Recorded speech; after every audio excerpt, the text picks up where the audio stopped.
This is Brian Bertelson with the JCTV. I'm here today with Bob Orsey, Director of Geneseo Park District. Thanks, Bob, for being with us today. Well, thanks for asking me, Brian. We're here to talk about the Geneseo Park District pool renovation project. Bob, first of all, if you could just tell us a little bit about why you feel Geneseo needs an indoor pool. Well, the indoor pool project is something's been around for the last 20 years, discussing why we need one. Basically, it is the fitness industry has recognized swimming as one of the main exercise that people want nowadays. It helps in both rehabilitation, therapeutic, arthritis, as well as we get older, our bones and joints and what have you are getting older, and it doesn't take the wear and tear. You're buoyant in the water, and it provides those types of conveniences and for the people. The other thing is because you can offer things year-round, like right now, swimming is the #1 recreational activity in America. When you live in a climate such as Geneseo, and we just had 6 inches of snow outside here, that you can't, of course, go swimming unless it's in the summer. And so this allows swimming lessons and all kinds of other things that take place over the year's time. And the big question, how much do you propose that this will cost? Well, at the present time, we're estimating the total cost of the project at $1.625 million. Now, that sounds like a lot of money for what we're proposing. The problem is that pools are construction industry are a little bit more fearful of what they're getting into if they're not used to building pools. So that is our estimate at this time from the architect. However, we have options of scaling it back and getting it down to where we could still have a nice facility, but cost less money. We just feel this is what we really would like to have, and the money will dictate what we have. I'm sure you've probably been asked this before, but why not cover the outdoor existing pool? Well, there's 2 reasons why we're not going to cover the outdoor pool. First of all, pool is rated for 875 swimmers. The indoor pool would be only rated for 250. So as you can see, it's over 3 times as large, and so 3 times as large, it costs you almost 3 times as much to heat it and to provide electricity and things of this sort, because it would have a diving facility in it. The outdoor pool would have a diving facility. You would have to raise the roofs, and so you got a lot more construction costs, and people don't realize those factors involved with such of covering the outdoor pool. You mentioned funding will dictate the size of the new facility. How are you going about gaining funding for this? Well, there's 3 ways in which we're raising the funds for the project. One is our general fundraising efforts, of which we're right now at $350,000. Our goal is to raise $750,000, and by reaching that goal, the Geneseo Foundation will match $1 for every 2, and so they would then give us $375,000. And then the third option then is our general obligation bonds, which is a tax levy, and we would generate around $500,000. So that totals up to $1.625 million. Like I said, if we do not reach the $750,000 goal, we feel comfortable if we reach the $500,000 goal. That would provide $1.25 million for us, and we feel that the project could proceed, and we would have some type of an indoor pool facility. It would not be maybe as large or as nice as what we would like to have it, but it would still be a nice facility for the community. And I'm assuming you're accepting donations, and if someone would like to support your project, how could they? Oh yes, we accept donations quite willingly. They can do it 1 of 2 ways. They can either drop it off here at the community center, or they can mail it to the community center at Post Office Box 267. It should be made out to the Geneseo Community Park District because that's the legal body, it's the taxing body, and it also is the one that the IRS recognizes as being tax exempt. So it is a tax exempt donation. You can do it over a 4-year period. So like if you're interested in maybe donating $1,000 instead of giving $1,000 out of your pocket, all you have to do is give $250 for 4 years, and you've got it made. So we will work with you any way you want to as far as giving a donation. And like I said, any donation is appreciated, from $10 up to $10,000. How big will the new pool be? You mentioned it a little bit earlier. Right. The new pool, as far as its dimension pool, the decking will be about 10 to 15 feet around the outside, and then we'll have other support facilities with it. And my next question. If that funding is available, what additional facilities do you hope to build along with the pool? Well, along with the pool, we hope we could build a multi-purpose room addition, which would house weight room facilities such as free weights and all this equipment and things. Right now, we're real cramped in our fitness room for that. You get 15, 20 people and you're crowded. We would provide this room that would be for weightlifting, and then we also would have it for aerobics and dance classes and things of this sort. So that is, so-called phase 2, but if money comes in, we would do that. Do you have a proposed cost of a per visit cost for using the pool? For using the pool? Yes, it would, right now we would probably look at the same fee structure as the Rock Island Life Fitness Center, which is owned by the Rock Island Parks and Recreation Department. And membership there is for an adult, it's $180 for a year. Family is around $300. So those costs would be pretty similar to what we would be doing here. General admission would probably be somewhere in the neighborhood of anywhere from $2.50 to $3, I would say, right off the top of my head. And when do you propose that it may be open, or at the earliest date? Well, if everything goes according to plan, we hope to have bids taken by July. We hope to award the contract sometime in September, and then with construction starting right after the award in September. Construction will take approximately 15 months, so opening is planned for December 1st of 1995. Okay, and that obviously will be right in time to take advantage when it's very cold outside. Will you be open year-round? Yes, we would be a year-round pool.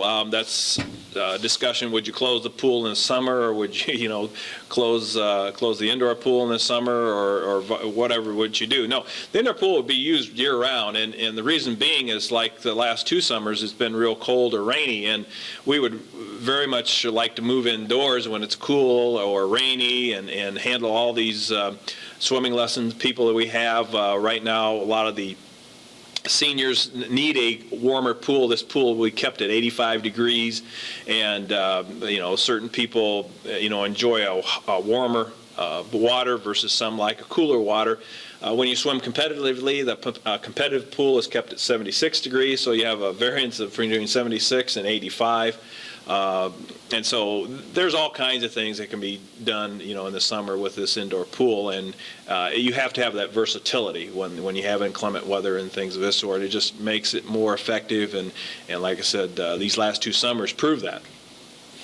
Do you already have plans to cooperate with, say, for instance, the school or any other local groups for use? Would Yes, the school be able to use this for a possible swim team? Yes, they will. We've already had some minor contacts and discussions with the school system. The big thing is, of course, always money, how the school finances are at the time. Yes, time will be made available to the school for both physical education classes and swim team or whatever they wish to do. We ourselves would probably have a competitive swim club, and so we would probably be swimming competitively anyway. It would just be up to the school whether they would then, see fit to put it into their athletic budget to have a competitive swim team. But yes, they would be invited to use and partake in the time that's available for physical education classes and things of this sort. However, the main project is for the community, and so the prime times and everything will be made available to the community, and those times that are not as available will be offered to the school system. Well, thanks, Bob. I've been talking with Bob Orsi, the director of the Geneseo Park District, about the proposed renovation or addition of a indoor pool. And Bob, if you could one more time just give us that directions for sending contributions to your project. Okay, you can send contributions to the Geneseo Park District at Post Office Box 267.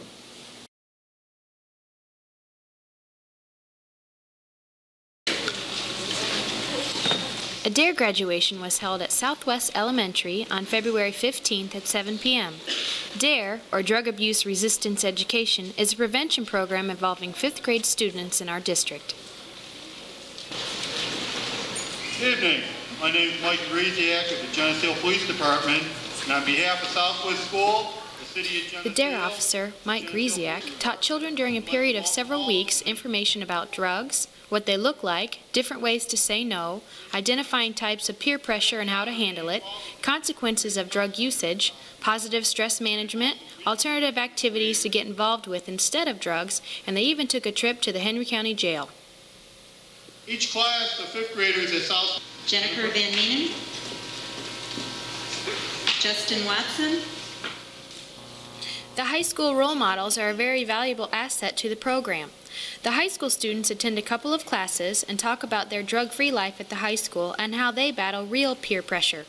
The graduation includes the reading of essays entitled Taking a Stand. All students are required to write an essay, and a graduate from each of the 3 fifth-grade classrooms shared their reasons to stay drug-free. The essays illustrated ways to take a stand against drug usage, utilizing information, strategies, and skills learned during their DARE classes.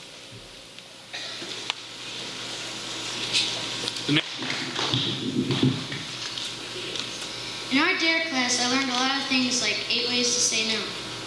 We also learned how to build. The best essay was selected and also read to the audience. The graduate with the winning essay received a jacket sponsored by DARE and MAD, Mothers Against Drunk Driving. I'm not a drug fool, so don't take drugs. I learned several different ways to say no to drugs. Here are 3 of them. The first one is to give a reason or excuse, like, oh, I just remembered I still have to do my homework. Another way is to change the subject. The third way is to avoid the situation or just walk away. Another lesson I learned was how to deal stress. One suggestion my DARE teacher gave was simply to go someplace quiet. Another way was to do something that you enjoy. My personal favorite is to talk to someone that you trust. The final lesson he taught us was how to build your self-esteem. A way to build self-esteem is to join a sports team. Another way to build your self-esteem is to study and get good grades so that you can feel good about yourself. The third and final way to build your self-esteem is to be helpful.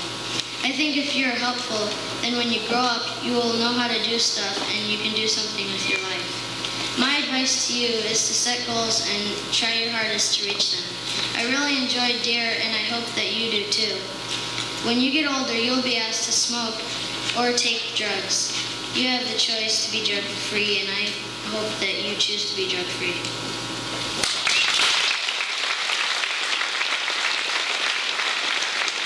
Probably we'll start off and talk to the DARE graduates a little bit from a... Guest speaker for the evening was Denny Derricks, teacher and varsity football coach at the high school. He stressed that drugs and sports don't mix successfully, and above all, drugs and leading a productive, healthy life definitely do not mix.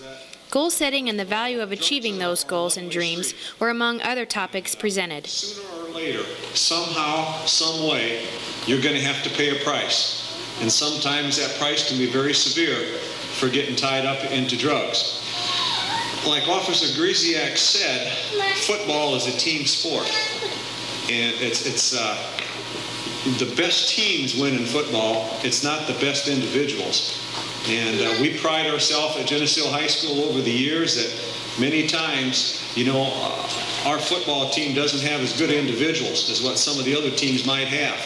There are some teams that we play against where they have had, as some of the fathers can remember out here, guys like Phil Bradley that play at Macomb, great individual, went on professional baseball. A guy like Ed Brady at Morris High School, who Geneseo played against, and he's been making a living in the National Football League as a long snapper. You get into junior high school in a couple of years, you're going to have more choices that you'll be able to make. You get in that high school level, and the choices become more options that you have to choose from. In fact, when you think about it, when you grow up in life, no matter what you want to be, probably it's going to be because of choice, because of what you like and what you've chosen to do, who your friends are, and for the guys who the girlfriend is, and so forth. We have the greatest power is the power to choose. After enthusiastic applause, the proud graduates with diploma in hand were joined by parents, teachers, and guests for a reception following the graduation.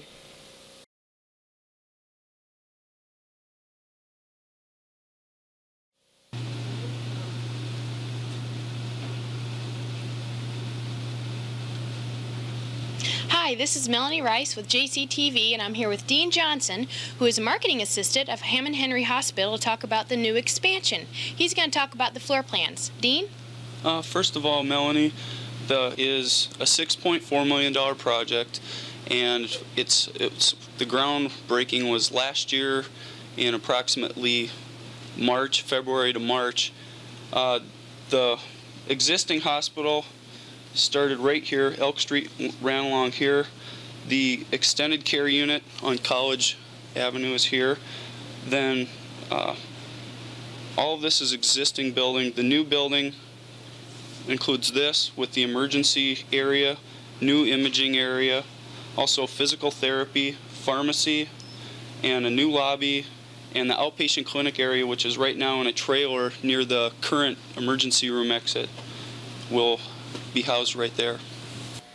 All right, Dean, here we are. What are we looking at? Well, right now we're in the main hallway, which will connect the outpatient care center with the existing building, and from south to north, right now you're looking towards the north end, and this hallway will give you access to both the gift shop and physical therapy. Also, you'll be able to look into the pharmacy from here, and at the end of the hallway will be the admitting and the lobby of the hospital. There's plenty of windows in this section right now. They've got some drywall work to do yet, as you can see, and also some finishing work as far as the floors and painting right now. Great. Well, how many people are usually in here at one time? As far as the construction crews, I'd say there's probably approximately 20 people in this section of the building right here in the hallway doing their work.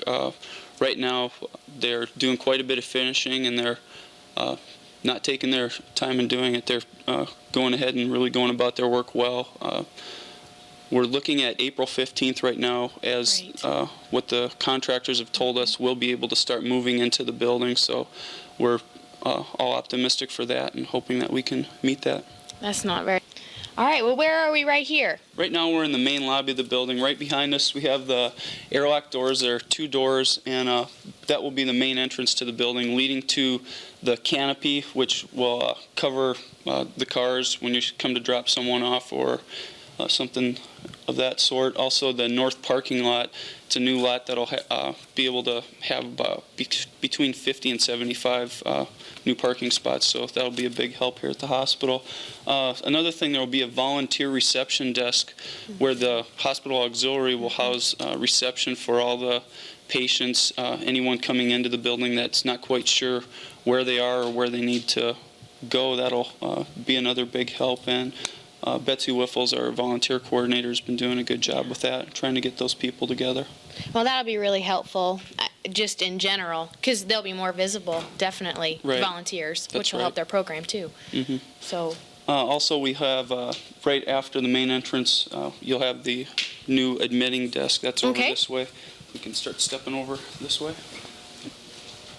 The admitting desk will be located right around the corner here. Have a high lift in front of it right now as they're still working on some of the drywall. We could step around here also, just kind of see what you're getting into.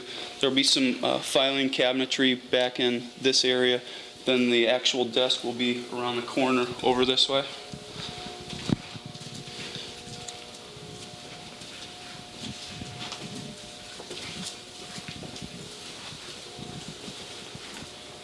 There will be a receptionist at this desk also, more for the admitting and that type of thing. Some clerical space, also some office space will be back around the other corner. And as we move this way, we'll get into the outpatient clinic area. Also behind us are some restroom facilities for people that are waiting for both the emergency and the regular services. And the emergency services are straight down this hallway. So these are the doors to the new emergency area. They're also airlock doors as we have in the lobby.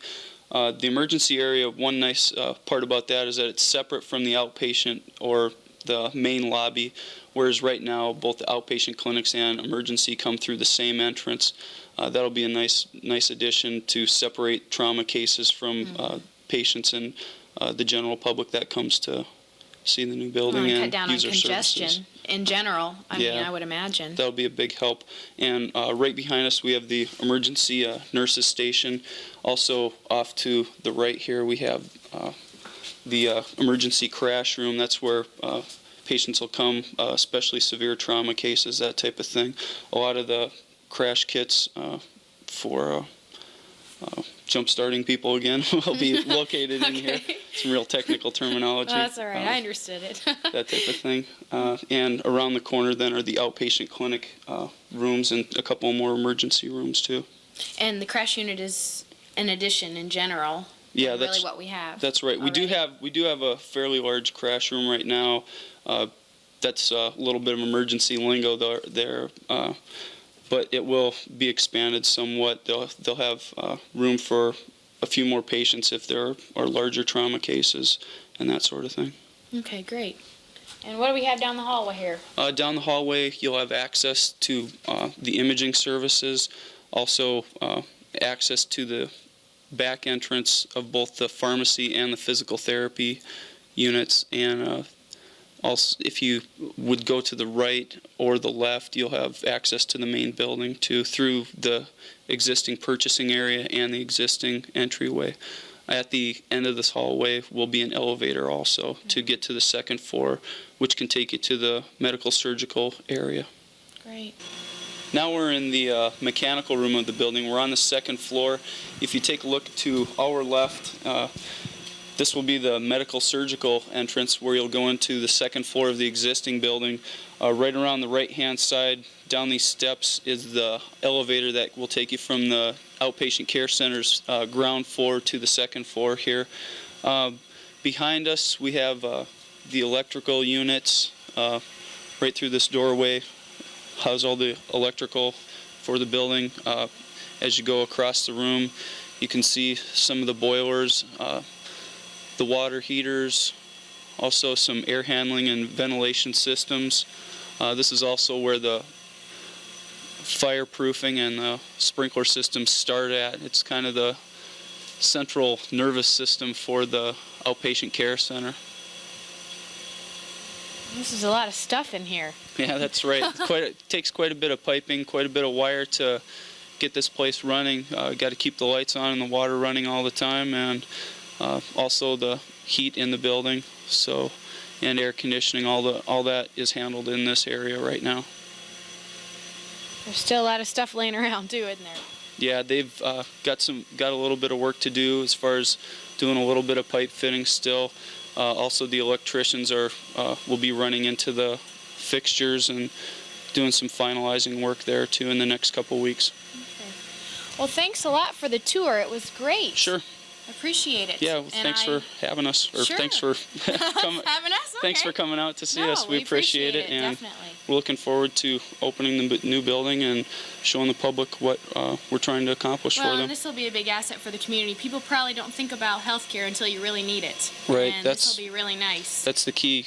You don't really know where we are until you need us. Right. And when we need you, we usually need you. So. That's right. All right. Well, thanks a lot. Sure. Okay.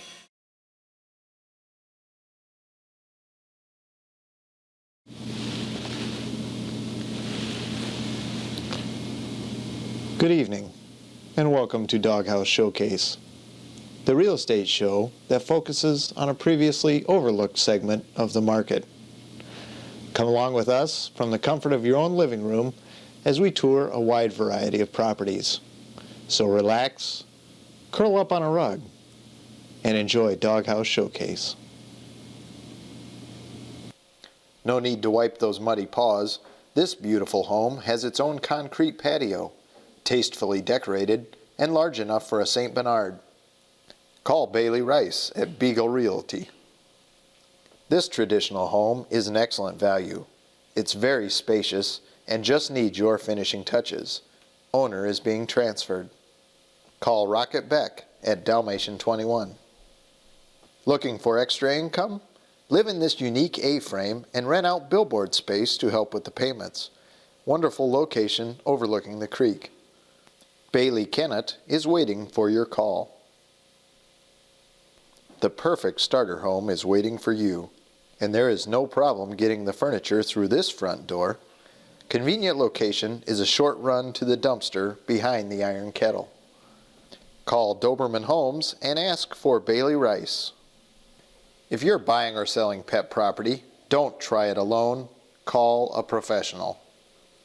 Call Doghouse Showcase.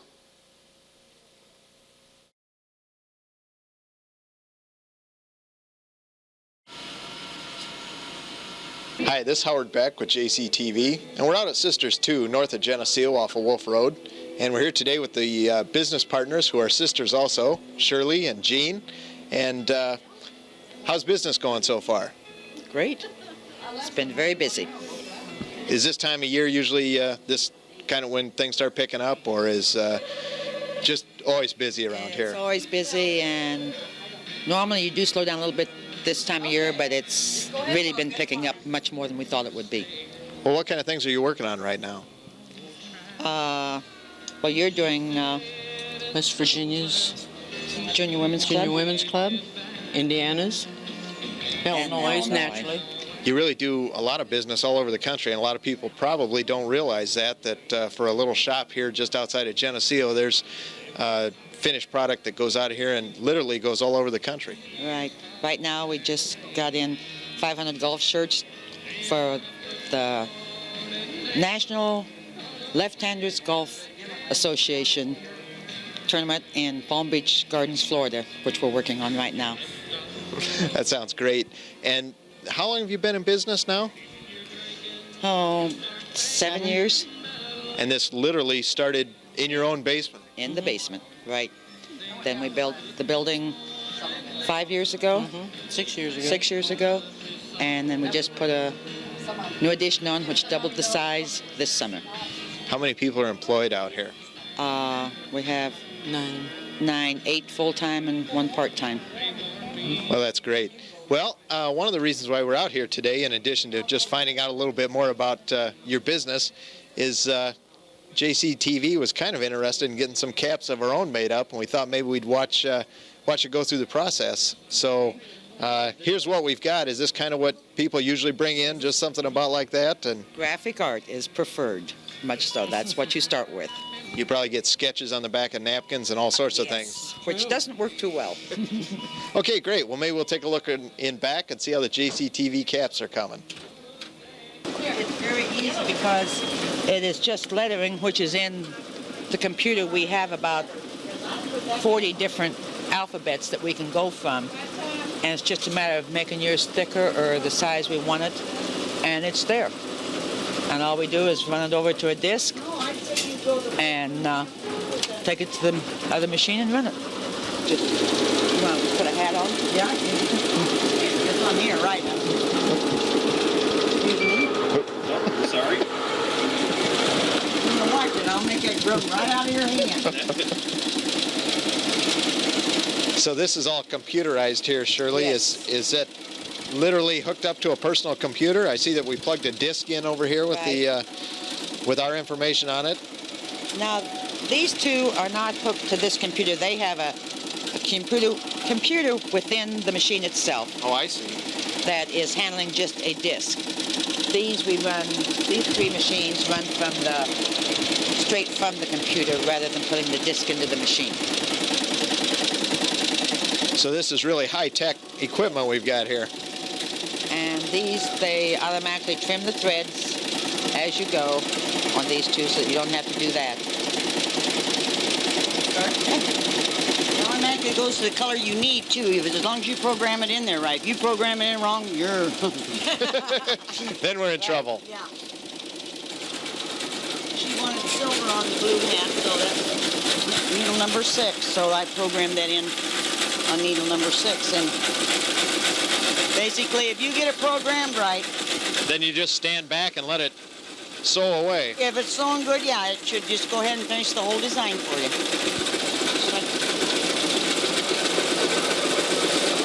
Fascinating.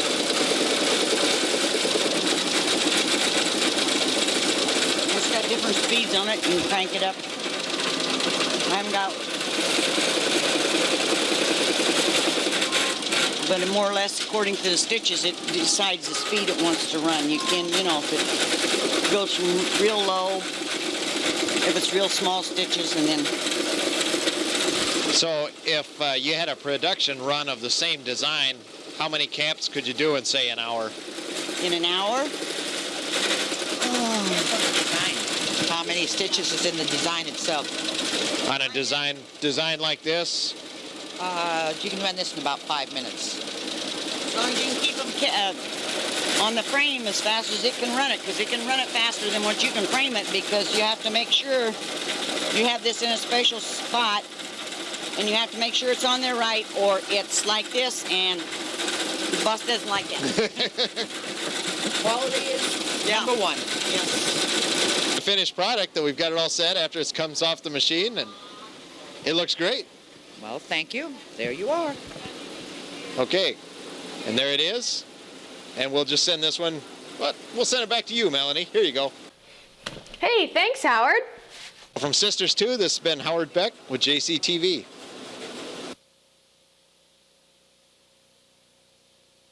This is Melanie Rice, and I'm here with JCTV, and I'm here with Neil Castor from WQAD News, Channel 8, and we're going to talk about tornado safety tips. Now, I understand that May is a very pertinent month for tornadoes. Is that true? Well, springtime in general. This is probably May is the peak month for both numbers and the intensity of tornadoes. Springtime, though, is when it really picks up, and that's when we usually see our big tornadoes. And May probably is the most active month. Okay. Now, a lot of people don't really know how tornadoes exactly form.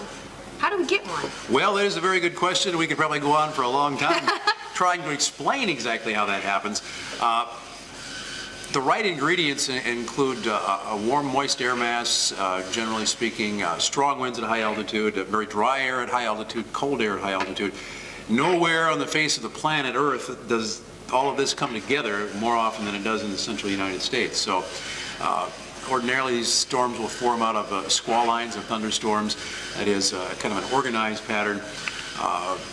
And most often we're talking about a storm that's associated with very strong winds at high altitude. And what happens is that some of the energy from that area, and I'm talking high altitude, 30, 35,000 feet, gets imparted to the thunderstorm, and it literally draws more air from the storm than what is being supplied, and that sets up a vacuum, which sets up a stronger updraft, and the whole storm kind of rotates. So there is a pattern here, especially with the big storms. The smaller tornadoes are the ones that are more difficult, actually, but the big ones seem to have a pattern of developing with very strong jet streams. Okay, well, and at that point, what's the difference between then a watch, the condition is favorable, and then a warning? What are the difference when you're looking at Somebody made a big mistake when they came up with, you never have two words that start with the same letter and have different meanings, Watch and warning both start with W, so it is a little confusing sometimes.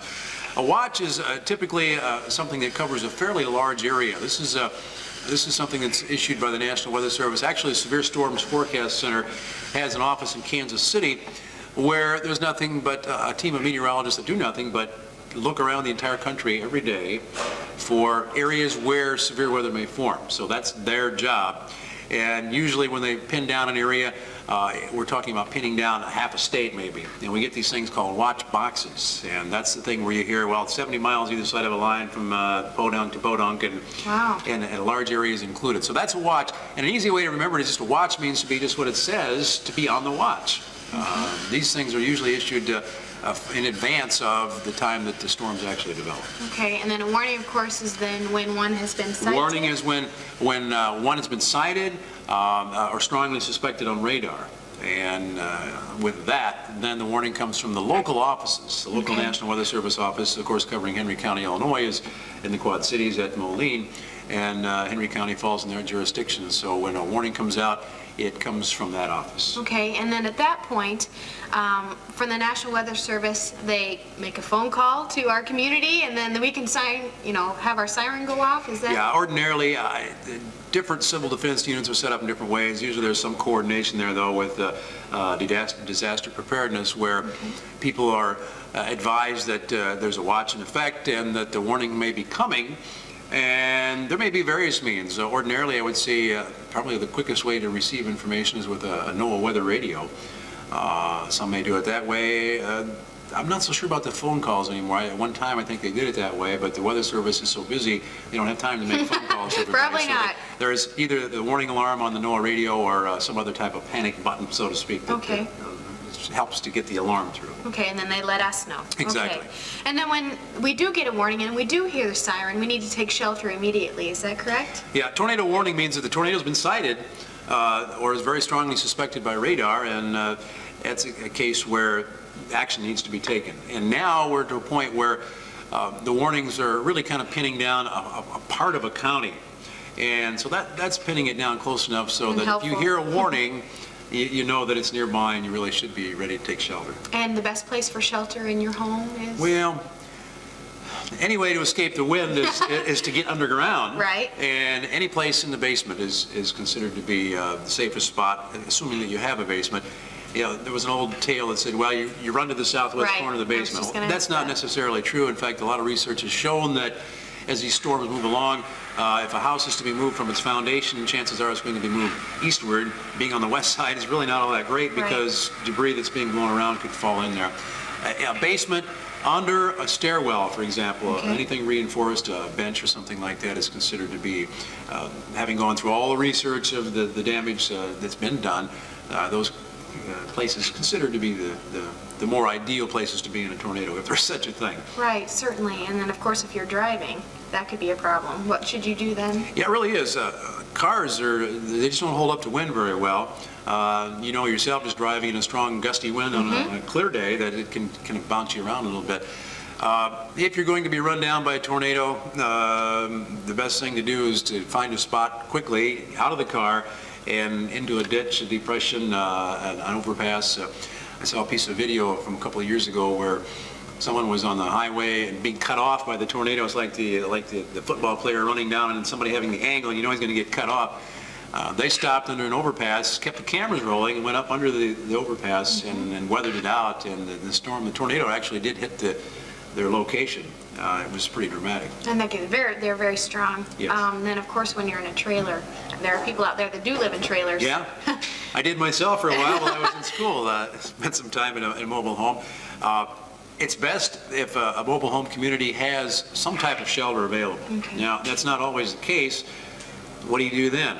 Well, literally leave. You know, that can be done. I recall one storm when I was in school that was potentially bad enough, and I thought, well, I'm getting out of here. Right. And that's exactly what we did. We just went in a different direction. Right. Just to get away from it. But And you do notice on news, that mostly it does hit trailer parks, it seems. well, you know, I mean, that's people what you say see. that. Well, why does a tornado always hit Right. a trailer park? Well, for one thing, a mobile home, and I have nothing against mobile homes, but No, they're not certainly. constructed the same way a Right. frame dwelling would be. And the result is that even a strong straight line wind, sometimes these things start coming apart, and once they do, then you've got some real problems. So Right. they're just more vulnerable to strong winds, period. And a stronger frame home may be able to withstand a lot more than the trailer would. Okay, and I should have asked this before, but during a watch, I know a lot of people stand out in their driveways and they look, and they hear and they try to listen. What do we need to be looking for and listening for? Well, again, the watch situation just means that there's a potential for those storms to develop, and it's just a good idea to keep your eyes and ears open and be attentive to the weather and anything that might be changing very quickly. And that's often the case when these storms do form. They can become severe very quickly. So the bottom line, I guess, really is your own eyes and ears are still probably your best warning Right. device, and just to be aware of what's going on around you. And at times the temperature drops very quickly and it becomes very still. I was in a tornado once and I remember this, and it just gets very green. I remember the sky being very green. Yeah, and the reason for that deals with the fact that a storm that's going to produce a tornado is usually a very large thunderstorm, larger than the average. And by that I mean not necessarily in width, but in depth. And if these storms are piled up 10 miles deep, there's a lot of cloud there, and it does funny things to the lights. Number one, it just kind of blacks it out, Yeah. period. And the greenish tint sometimes is attributed to water within the cloud. There's so much water that light refracted through the water, and the fact that there's not much light ends up with this very dark-looking or purple or green type shade to it. And I remember it being very loud. We could hear it coming. I mean, it was very scary. Yeah. Oh, yeah. Very loud. Yeah, usually you can hear them. That's Yes, no problem. certainly we did. Yes. When, during the time of day, do tornadoes mostly occur? Well, Generally speaking, you'd have to say in the late afternoon and evening. I think there's a real peak around between 4 and 6 o'clock in the afternoon and evening. They can occur at any time of the day, any time of the year, but late afternoon, in the peak of the heat, and that is when we have the atmosphere the most unstable. And the air is actually at its warmest, and that generally happens in the late afternoon.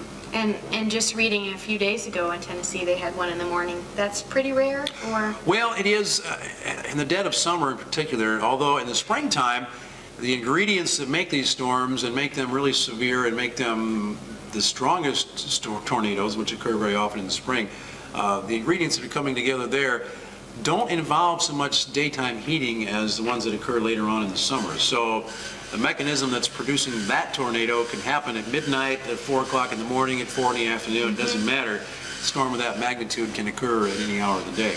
And that is a problem. I mean, let's face it, it's real scary enough.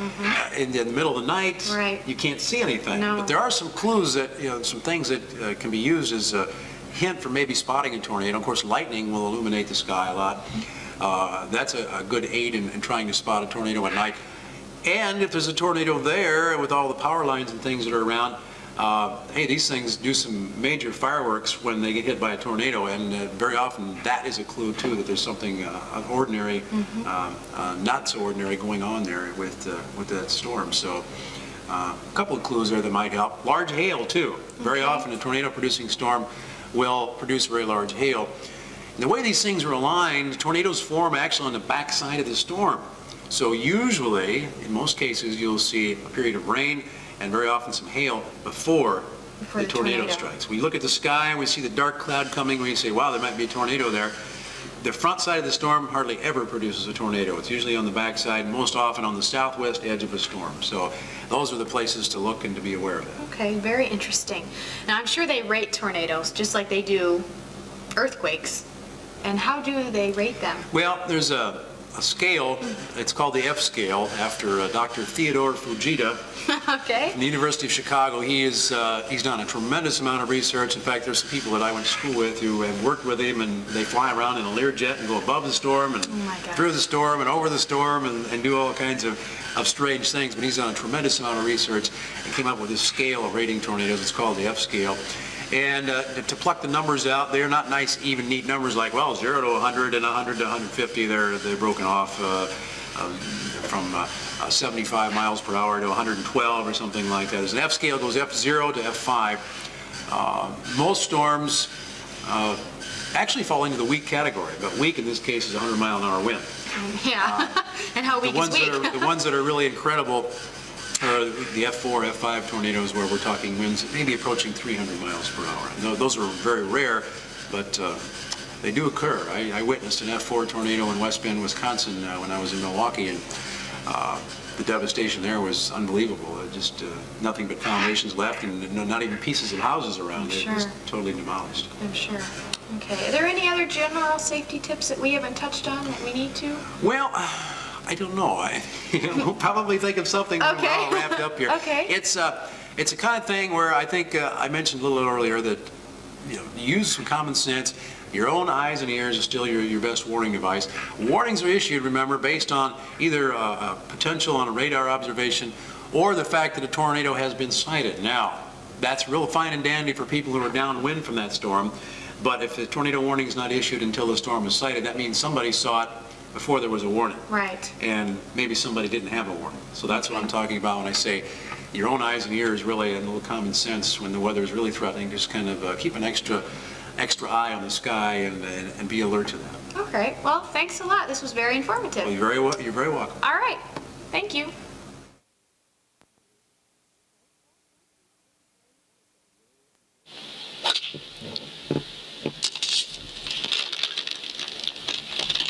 Nice shot. Thanks. Hey, you get any more of those? No, this is the only one. Play for it. You're on.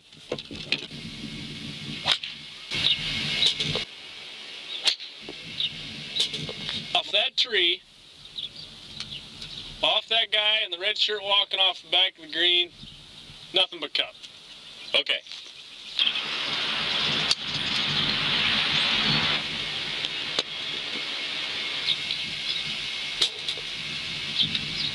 shot. Okay, next one.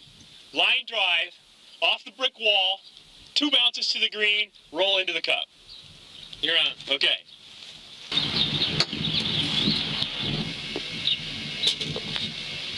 Oh man, look, I can't believe that shot. How about this one? Line drive, through the viaduct, never. Over the gazebo, off the victory bell, onto the green, into the cup. You'll never do it, but you're on. Okay.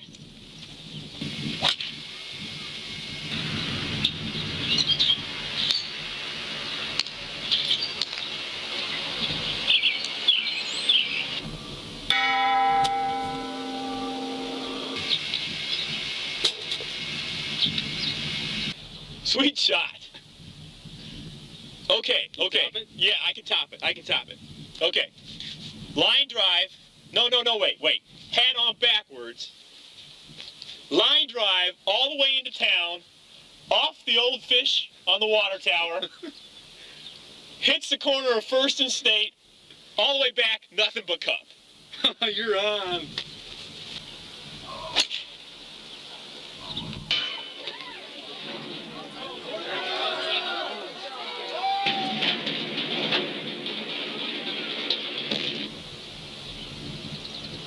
Ah!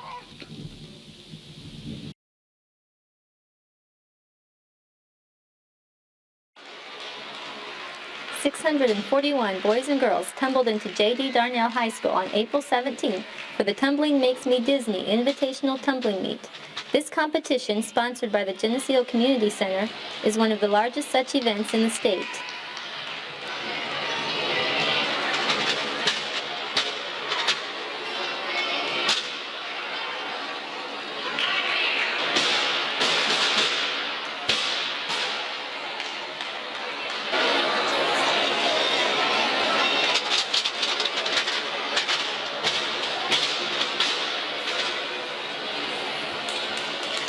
Seven different teams from throughout Illinois and Iowa traveled to Geneseo to participate in the U.S. Trampoline and Tumbling Association competition. The tumblers, ranging in age from 3 to 17, competed by ability level and age.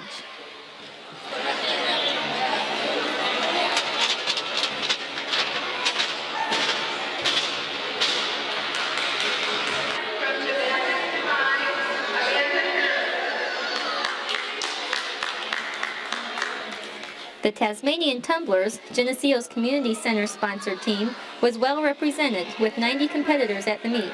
Coaches Gail Hollis and Kelly Bennington were pleased with the 13 first-place finishes brought home by the Geneseo Tumblers.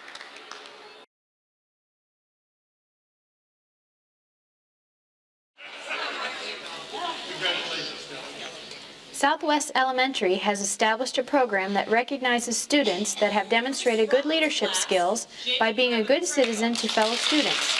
A student from each class, 1st through 6th grades, is recognized as Citizen of the Month at an all-school assembly. The students nominate peers in their classes that demonstrate friendly and courteous behavior, as well as responsibility, positive attitude, and thoughtfulness towards others. The parents of the honored students are invited to the assembly without the winning students knowing until that day. It is a pleasant surprise for the winning students to see their parents attending the assembly. The staff at Southwest has invited many guest speakers to talk about why good citizenship is very important. They have had high school peers come and speak to the children as well as local celebrities. This month, Paula Sands from KWQC Channel 6 News visited and told why this award is such an honor. You get older, sometimes you don't get that kind of recognition. You just have to do it because it feels good in here. Because you know to be a good person means that you're going to please yourself because you know you're doing well for others. Good citizenship is serving other people, and this is something that does come back to you. All the good things you ever do in your life come back to you. They really do. Sometimes not right away. Especially when you get older, you notice that. But I'm glad that you have the chance to be recognized for being good people and for doing good positive things in your school and for your friends and for your fellow students and for having tolerance and acceptance for people who are different from you. That's what's important about being a good citizen and being a good person in your heart. And Additionally, Bill Menendez, building principal, received the Educator of the Year award from the PTA. There are good things happening in our schools in this community. This is just one of many programs in our schools helping to build children's self-esteem.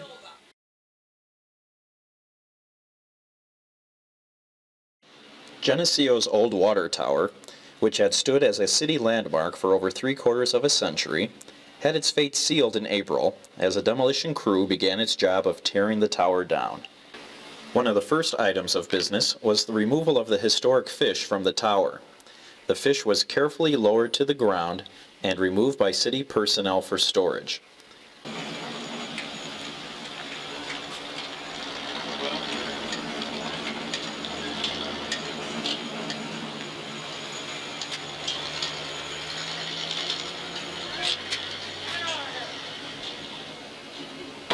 This is Howard Beck with JCTV, and we're here by the water tower, and they've just lowered the fish off the tower. And I've got Roy Clavine here, who's going to give us a little insight on how the fish look when they brought it down. Roy. Well, it's in pretty bad shape, actually. Probably the bottom part of it, where it was on the tower, looks like the bearing itself was wore out. I don't know how it even worked up there, really, the way it looked. And the top part wasn't in too bad a shape. But I think if a little reverberation, and a little paint, I think we can put her back up if we want to on another tower sometime. That's the hope, isn't it, at this point, that it can get back up in the air somewhere? Right now it's being stored temporarily? I believe it's being stored until they decide what they're going to do, whether they're going to put it on the new water tower that's across from you guys, or whether it's going to be out on Richmond Hill on a silo. Myself, personally, I would like to see it put back up on a tower approximately where it was and approximately the same height again. I would love to see it back there if possible. How long has this fish been up, and maybe you can tell us a little bit about how it got up there in the first place? I think it was put up in 1920, as near as I found out anyhow. It weighed approximately 125 pounds. They had it up the first time and it blew down. So then they redid it and put it back up, and it didn't work quite properly, so then they extended the tail and put a little lead in the head and made it so it would balance again on the bearing and stuff so that it would last a while. Well, it's kind of tough to watch it come down today, isn't it? Well, it's like losing a dear friend, because I'm in a position at home where I can set up my table, dinner table, and see it 3 times a day, which makes it kind of bad. It's kind of hard to lose an old friend. Well, and a landmark for Geneseo. Well, thanks for talking to us, Roy. Thank you.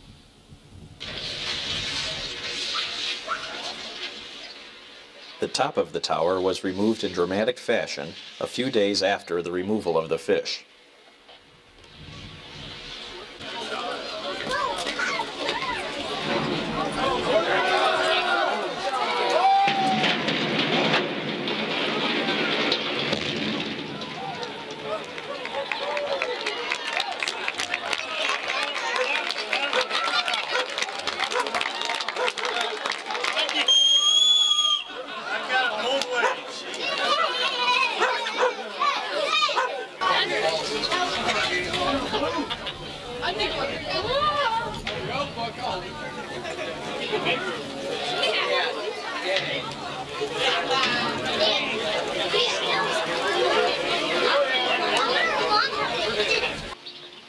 Demolition of the remaining tower legs and the brick riser then continued, with the entire demolition operation lasting approximately 1 week.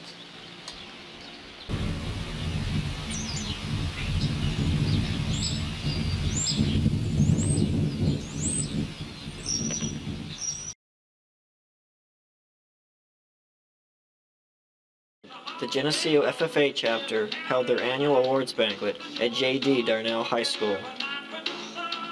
Some of the individual awards presented were State Farmer Award to Derek Olson, the Star Agribusinessman Award to Craig Clemens, Outstanding Achievement Award to Eric Delp. The DeKalb Award, an Ag Alumni Scholarship, went to Matt Dwyer. The Paul Goodwin Memorial Scholarship was presented to Jenny Cross.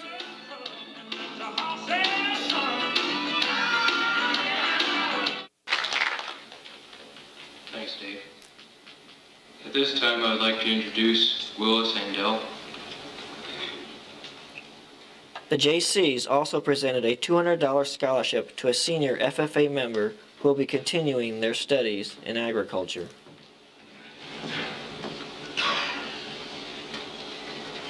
On behalf of the Geneseo JCs, it's a pleasure to be here tonight to take part in your awards banquet.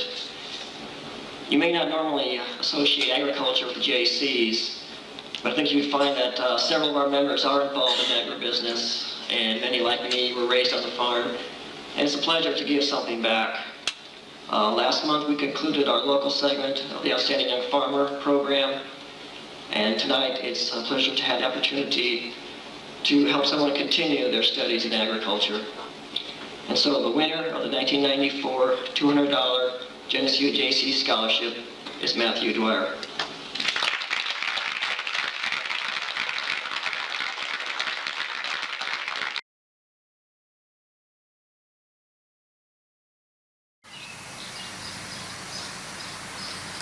This is Brian Bertelson with the Geneseo JCs, and I'm here in the Geneseo City Park with Naomi Living Good. And Naomi, I understand that you're the chairperson of the Isle of Flags. Yes, we have three co-chairmen, Pat Miller, Dorothy Young, and myself. Okay, and this is Memorial Day morning, and we're out here at about 8:30. I understand you started this at about 6 or 6:30 this morning?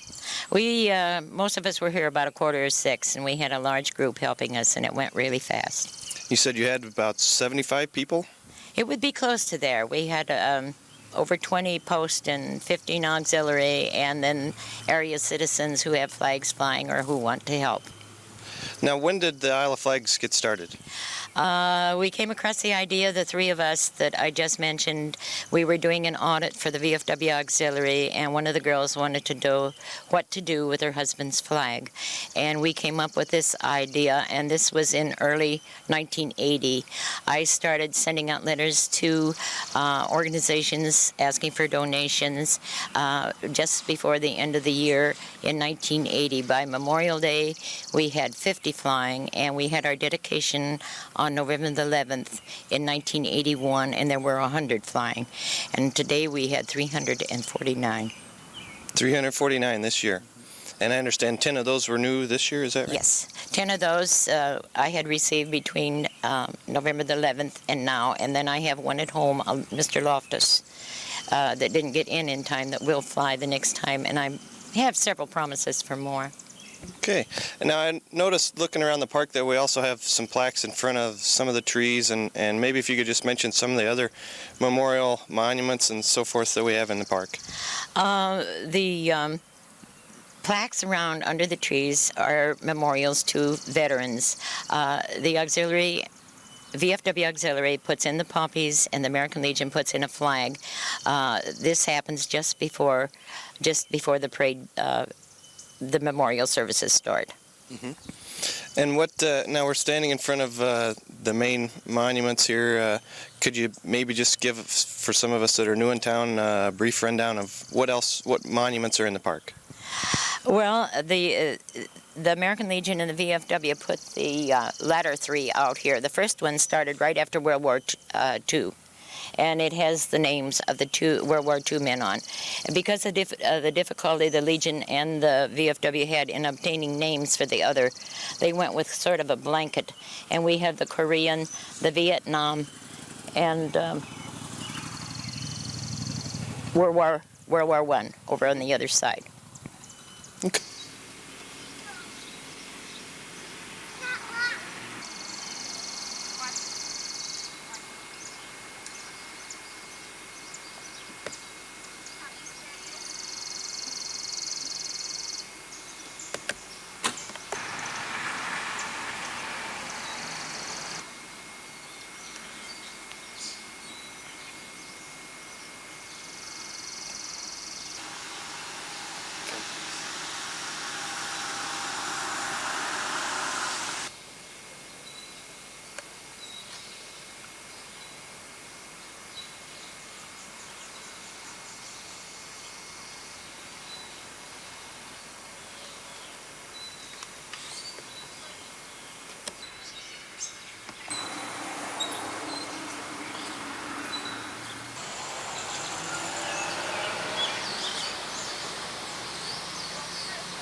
Each morning, I get up and go through my routine to get ready for the day.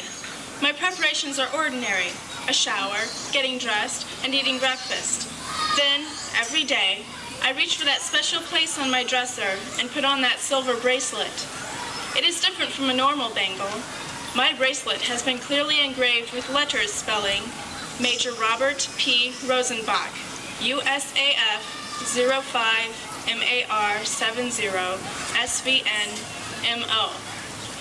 This means a young man named Robert, a member of the United States Air Force, was declared missing in action on March 5, 1970, in South Vietnam.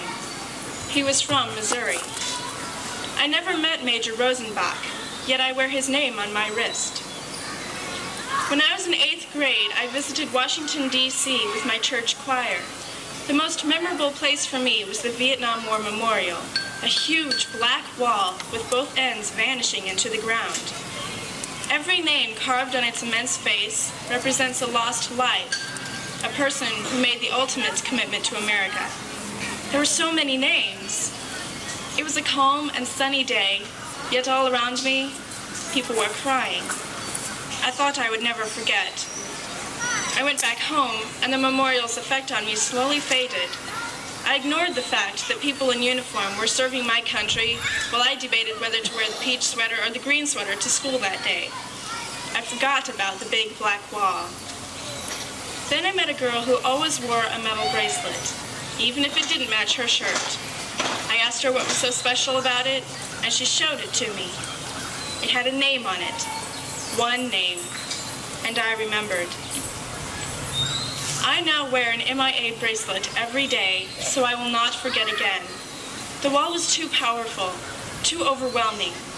It shocked me, but at the time I just couldn't grasp it. Now, I concentrate on the people. One name is easier to understand. I think about Robert every day. Who was he?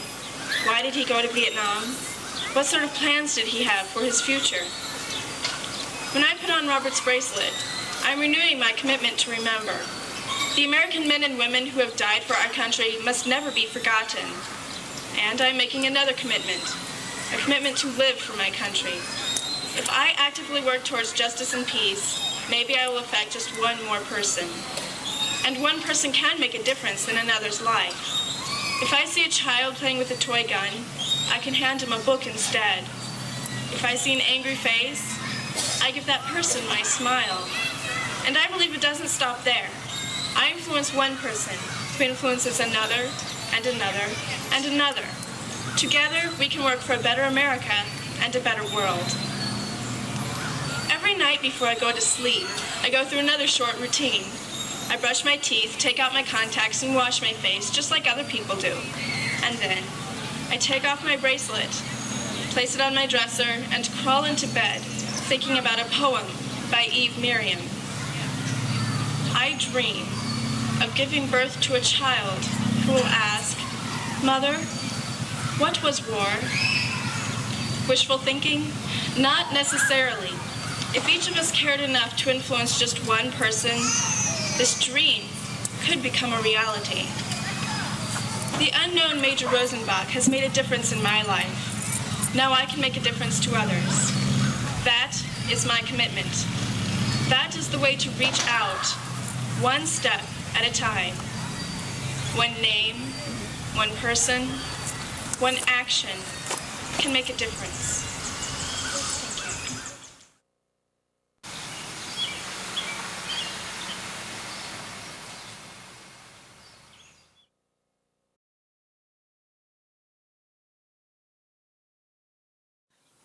Hello, this is Willis Ando with JCTV, and today we're going to talk to John Rowley, chairman of the Geneseo JC's Firework Committee, about the upcoming fireworks. And why don't we just start with the when and where, John? All right, the fireworks this year in town will be on July 3rd at dusk in the evening. That's a Sunday evening, I believe, with the rain date set for July 4th, Monday evening, up at Richmond Hill Park. And how much preparation does it take to put on these fireworks, John? Well, as far as preparation, it's real heavy in manpower that day of the firing. A lot of us have done some background work as far as a few of us went over to near Burlington, Iowa about a month ago and went and watched a whole show fired to pick out what shells we do want and don't want for our show here in Geneseo. Then we let them know what we want to use or what we want, and they give us their dollar amount, and they script it out, and we get it. Okay, and like on the July 3rd, what would be the typical scenario of the day? Usually the guys the blasters, which would be about 7 or 8 of us, will meet down and pick up our mortars and things. As you see here in the background, we'll pick up some of those early in the afternoon, maybe 3 o'clock or so, and then we go up to the park and start digging them into the ground and setting them, and we get all our shells out and what they say, kind of bake them, put them in the sun and let them dry out a little bit more the last few hours. And then about 6 o'clock, the rest of our manpower shows up as far as the money collectors that most people are acquainted with up on the hill and around. So and then we just sit and wait for it to get dark and ready to fire. And the show is paid for by the community then? Yeah, everything's paid for by donations that evening. When you enter the park, whatever donations that's going right for the show that you see fired that night, people canvass, or other JCs canvass the area, and that's where they collect more from, like the deck and Walmart and places like that. And all that money goes for the show that night that you see fired. There's it's all donations, all of it. Okay, great.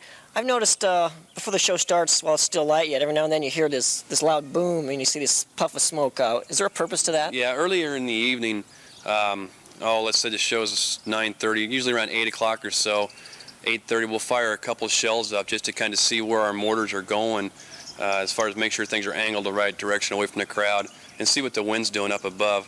As anybody that's been up in the park before knows that we're down kind of in the hole there where we fire from. So what's going on down there at the bottom is a lot different than what's doing up in the air there. So we fire some off early in the evening to see where the wind's blowing it and things like that. So. Okay, and what range of shells do you normally fire off?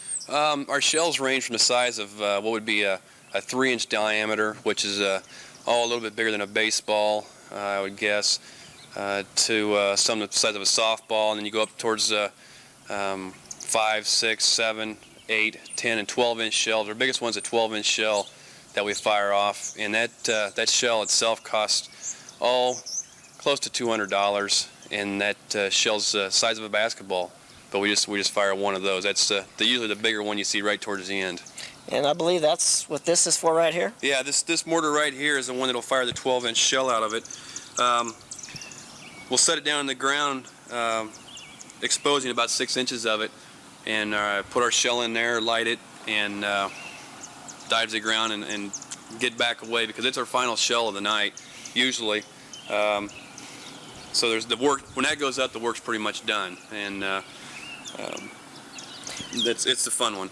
And what are these two racks here on the side? Okay, these racks are what we call our finale racks. They, when you see all the shells go up at once, close to 70 shells at one time, or pretty close to one time. They're all put together. All these shells are each one of these holes has a shell in it, and they all fire off just in a chain and just go up. These are 3-inch shells here, in comparison to what this would be as a 12-inch shell. But they're finale racks, and we have numerous racks like that. Okay, do you have any maybe safety tips for people who are watching the fireworks? Safety tips, anybody that's up in the park especially, sparklers and other things like that, be super careful with them. We even would suggest that you didn't bring them and keep them off the hill. There's too many other people around that could get injured by them and things like that. And it's just maybe something, if you avoid it completely, it would sure be a lot safer. Get to the park early. If you're parking up at the park, use some common sense when you're parking, as far as stay off the soccer fields and stuff like that, because I know the guys working in the park spend a lot of time to keep things in shape up there. And just use your head and use some common sense, and everybody can have a good time. What kind of safety precautions do the blasters use when they're down below? The blasters, most all of our blasters, I think all of us have been to a blasting school where we've been trained in what we're to do and not to do. As far as what we wear, it's usually about 95 degrees down there every 4th of July, or whatever day we blast. It seems like it's pretty warm down there. And long pants, long sleeve shirts, hats, glasses or goggles, whatever is easiest, and ear protection, and just whatever we can find as far as the safest way to protect the shell as far as when it's coming out of the mortar. Sounds good. Again, the dates for that again, John? It'll be July 3rd. That'll be Sunday, July 3rd at dusk, which usually it's around between 9:30, somewhere in there. And then the rain date will be July 4th, and that'll be the following Monday, and up at Richmond Hill. Okay, and I believe it's customary when the blasters are all done to do the final handshake and make sure everything's still there. And this is Willis Ando with JCTV.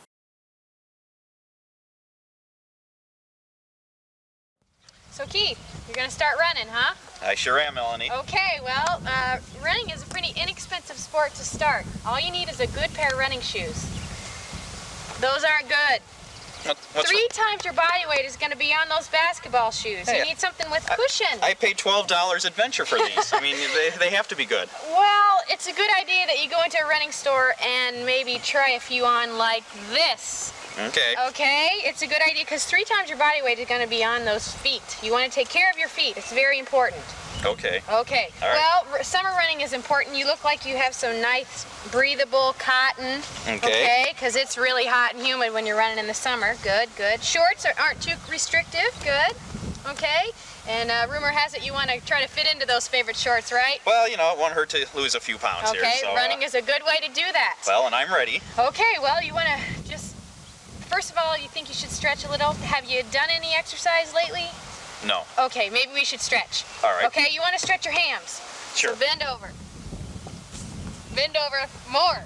More. All right. Is that all? Okay, count to 3. All right. 1, 2, 3. Okay, good. Well, do you feel stretched? Yeah, sure. Okay, well, let's give it a shot. Let's go. You want to run against the traffic because you want people to see you. All right. And you want to see them.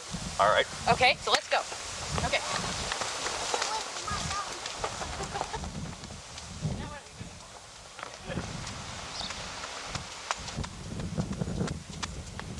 Come on, Keith. Here, water is very important for summer running because you're going to lose a lot of fluid, so you need to replenish those fluids. It's very important that you have the right. Let's go. No, more fluid. Okay. Well, maybe we should start off slow and just run for time instead of miles. If you want to get into that new pair of shorts, you're going to have to cut down on your intake of fats. Sorry. Okay. Maybe you should start off slow. Come on up here. Okay. Maybe you should just run for time first instead of miles. Okay.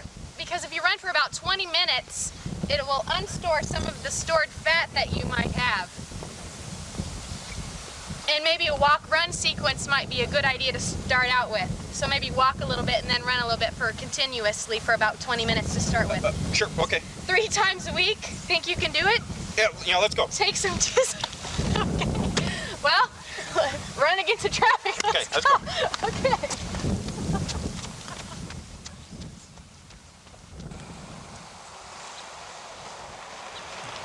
Well, we just did a mile. I don't know where Keith is coming, so that's good. We talked about a few summer running tips today. It's important if you're going to run during the day that you'd find a shady course because it's going to be hot and humid. Morning running is a good idea. Afternoon, dusk running is a good idea. And maybe Keith will have some more tips, and hopefully he'll look better next month. Thanks a lot, and happy running.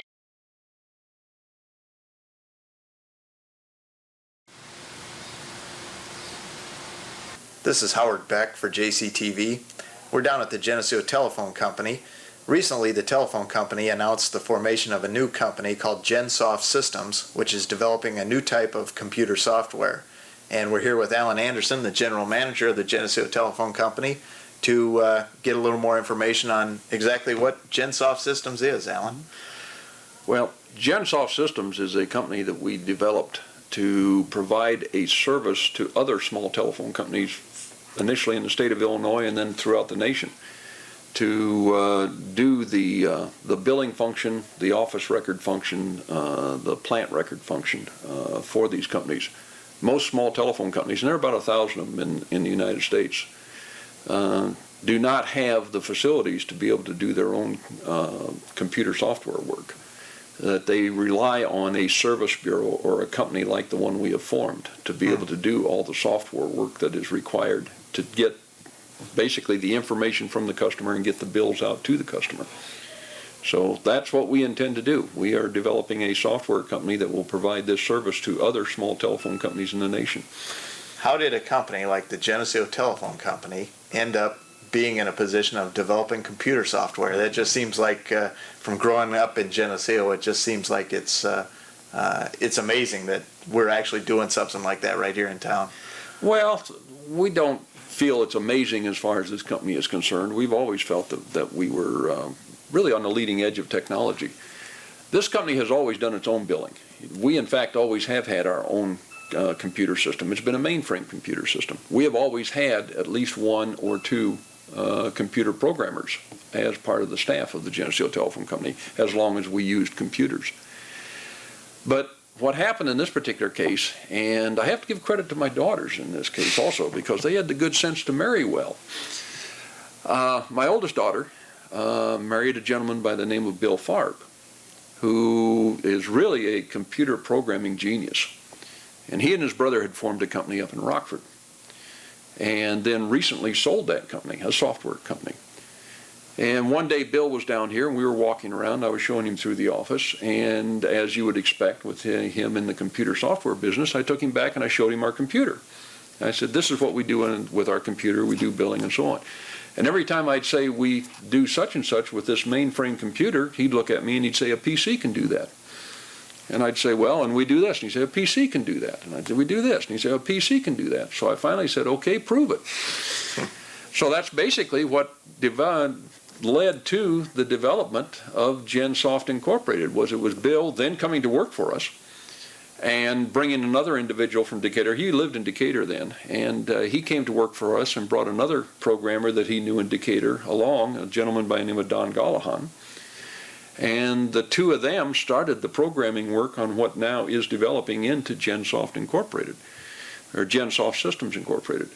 And it is basically taking what every other company that provides this service in the country is doing on mainframes and showing a way that it can be done on PCs using the Windows format. And we think that we have really a big jump on the rest of the industry.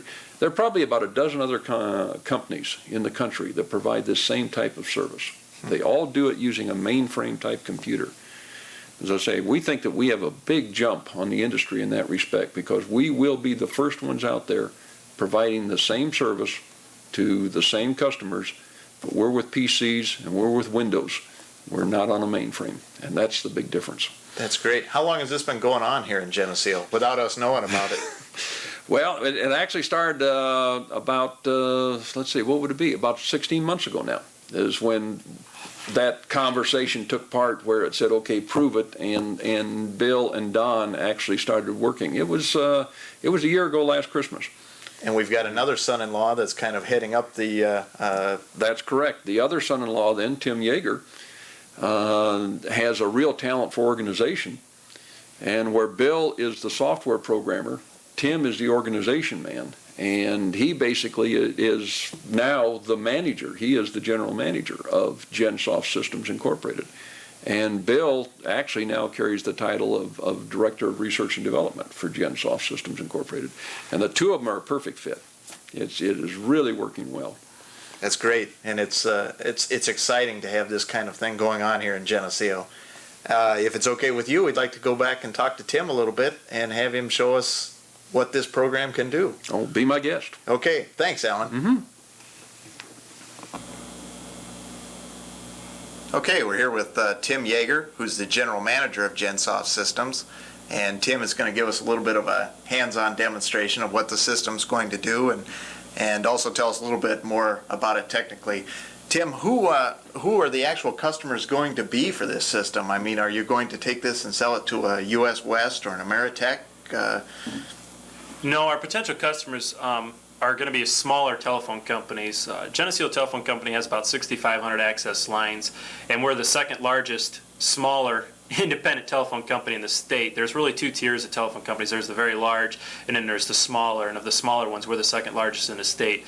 And so our market is really more our size companies on down to the gamut, and there's companies out there as small as a couple hundred access lines. How many customers like that across the country would there be then? Potential across the United States would be about 1,000 potential customers. Okay, so there's a lot of potential activity for this product. Correct. Do you think the company has the potential to end up being a huge major employer in Geneseo? Are we looking at something 5 years down the road that 500 people are going to be working at? We won't have 500 people, I can tell you that much for sure. However, if things go as we hope they go, in 5 years we could be for Geneseo, a fairly good-sized employer. We could have maybe as many as 20 employees quite easily in 5 years if things go by best-case scenario. Well, that'd be great for younger people coming through school now to have the opportunity to get into some sort of computer-related field. Right. It'd be good for the community, and it's good for obviously the telephone company as well. Okay, great. Well, can you give us a little demonstration of what the system actually can do here? Sure. The first thing here is the customer service, and this is probably something that some of the customers who come into our office might actually see. But within this, you can see that we've got a system. It's all Windows-based system, which is really what's going to separate us from our competition. We're the only product that we're aware of out there today with a Windows-type environment. Everything else is a mainframe environment, which is a character-based environment. We're getting away from knowing commands, everything else. It's all point and click. It's a lot easier to find your way around. And that's probably the biggest difference between this and what this system will be replacing, isn't it? The old mainframe, right, which require more language and more entry to a very simple PC-based system. Right. Our old mainframe system, which we are still using, we're in the process right now of converting over. The old mainframe system, our customer representatives in the front office, they had to know a lot of commands. They have to know that if you do this, if you add digitone, you need to put this command into the computer. With this, you just go in and click on the features, and you're clicking digitone and adding digitone to that customer's record. And they can pull up an individual customer very easily, and with the system all being integrated, with one entry, if someone comes in and wants new service, can we provide a new listing and send out the service order and kind of tie all those things together? Right. It's a fully integrated package. Today, the way it works is the ladies would have written down a service order by hand, sent it to what we call our test board area, which is our property records area.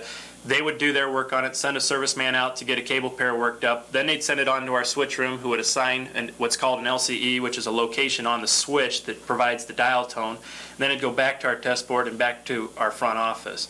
Under this environment, once the front office enters the information into the computer, it goes through the computer to the test board and the switch, and when the switch is done, it's done. There's no more taking it back through the processes to the front office where they then work the numbers and figure out prorating and all that stuff. It's all done automatically. Great. So it'll save a lot of time, be a lot more efficient system. Right. Right now it's not more efficient because we're doing both systems. But once the old system is out, it's going to give us a lot of efficiencies. And it's going to give us a lot of management capability that we did not have in the past. Through some of our property record information, we're going to be able to run reports on what types of problems we're having, what cases of trouble we're having, so that we can start projecting where we're going to have problems in the future with some of our outside plant. So at this point, we're still working the bugs out, not quite ready to put it in a package, and we're getting close. Our Cambridge customers can anticipate receiving the new bills in July from the new system, and Geneseo can look forward to new bills in August. At that time, we will be converting over to the new system. At this point, our biggest obstacle has been data. With the old system, everything was codes, so if they had new features or something, they just assigned new codes. Well, ours, we're trying to get all the data correct so that when we run reports and everything, the information that we're getting out of the computer is as correct as possible. Sounds great. Well, good luck to you, and I'm sure the whole community is kind of watching this with a lot of interest and wishing you the best of luck. Okay. Well, thank you. Thanks for being with us today. For JCTV, this is Howard Beck with Tim Yeager at GenSoft Systems in Geneseo. Hi, Hi, I'm Melanie Rice, and I'm here with JCTV, and I'm here with Connie Smith-Benning, who is Executive Director of the Chamber of Commerce and the Geneseo Development Group. And she's going to talk about some new developments here in the Geneseo Chamber about 3 items. The Mel Foster development, New the Victorian magazine, and some tourism things that we're going to be talking about here at the end. Connie, what are some things going on here in Geneseo as far as the Mel Foster development?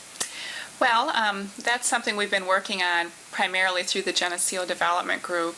And Mel Foster and Bob and Stan Vester have formed a joint venture to hopefully develop a residential and commercial area south of Interstate 80 on the interchange there. Great. And it'll be approximately 200 plus homes and 10 to 13 acres of residential development. And they're in the very beginning stages. They plan to bring the proposal to the city, I think, at the next development board meeting. So we're excited about that because we really feel that our businesses need the residential growth in order for them to continue to be profitable in the future. We need to bring more people into Geneseo. So we're excited about that. And we're running out of places to build also. So that would be great. I think most people are aware of the fact that there is a real shortage of housing in Geneseo, and we hear that from the realtors. We hear it from people who are looking for rental property. Yes, definitely. So we think it's very important that we do what we can to encourage developers to develop new residential areas. Now, you say this is in the planning stages. Do they have any tentative times and dates? Well, they would like to get started as soon as possible. However, now that the summer is, progressed along pretty quickly here, I'm not sure that they'll be able to, get all the necessary paperwork done in order to start something yet this year. There will be infrastructure that needs to be laid, sewer and water, and that type of thing, which takes some time. So I'm not sure at this time what their timetable is. And that's very exciting for Geneseo. And you're right, there is a shortage of places to build and that sort of thing. And there are a number of other residential areas which I'm sure people are aware of that are being developed also with the Rural and what's being planned at Ford Hills and then the apartment complex that's been proposed on Chicago Street. So we really are seeing a lot of positive signs that things are developing in Geneseo. And social growth in general will be good. So that's a nice upswing for the town. Great. Another thing that we wanted to talk about was the New Victorian Geneseo magazine. Now, I read it. It was neat. It was really neat. Now, how did this come about? Well, I had been to a little community near Denver, Littleton, Colorado, at Christmas time and was enjoying some of their Christmas festivities. And I noticed in all of the stores that there was a magazine called Littleton. And I thought, with all the neat, interesting people in Geneseo and the neat old homes, and it just seemed like there would be a wealth of things that we could write about, that even though we're a smaller community than Littleton, that perhaps we could do a magazine maybe just a couple times a year. So I talked to my board about it and got a group of volunteers together, and everyone was really excited about it. And so we sat down, we came up with some story ideas, and asked different people in the community if they would be willing to write the stories, and they were excited about that, and just they did a tremendous job. We have had so many compliments on the magazine, and it's a tribute just to the fact that they came up with the creative ideas of the things that we should write about, and we're actually willing to commit the time and write them. And like I said, they just all did a wonderful job. So I think most everyone received it in the shopper, and then we've also put it out in the businesses. We've put it in the motel rooms. Great. We've gotten some up to Galena and in the Visitors Center in the Quad Cities. So we're using it not only to promote tourism, but also to promote residential development. The realtors have been using it in their parade of homes. Oh, neat. And we send it out in our relocation packets that we get requests for from people who are interested in moving to Geneseo. And we know that people are sending it to family members in other parts of the country. So it's really getting the kind of distribution that we hoped it would. And you said twice a year, so there's a summer copy and then... Right, we hope to do one that would come out about Thanksgiving, just in advance of the Victorian Walk, to help promote that event as well as other things that are going on at that time. We haven't developed our list of stories yet, but we'll probably get together later this summer and start working on the next issue. And it is a volunteer effort, so if there are other individuals in your audience who would be interested in writing a story, or perhaps who have an idea they'd like to suggest to our editorial board, we'd be more than happy to have their involvement. That's great, and this is a really nice place to live and to be, and that would be nice for other people to know that too. Right, Yeah. right. All right. Well, along with tourism, you guys have been doing some t-shirt sales and that sort of thing to kind of promote tourism here in the town and some pride by wearing Geneseo. Let's talk about that a little bit. Well, we've really tried to renew our tourism effort this year. Velma Wilkerson is chairing the tourism committee along with Tammy Clements, who works here at the Chamber office.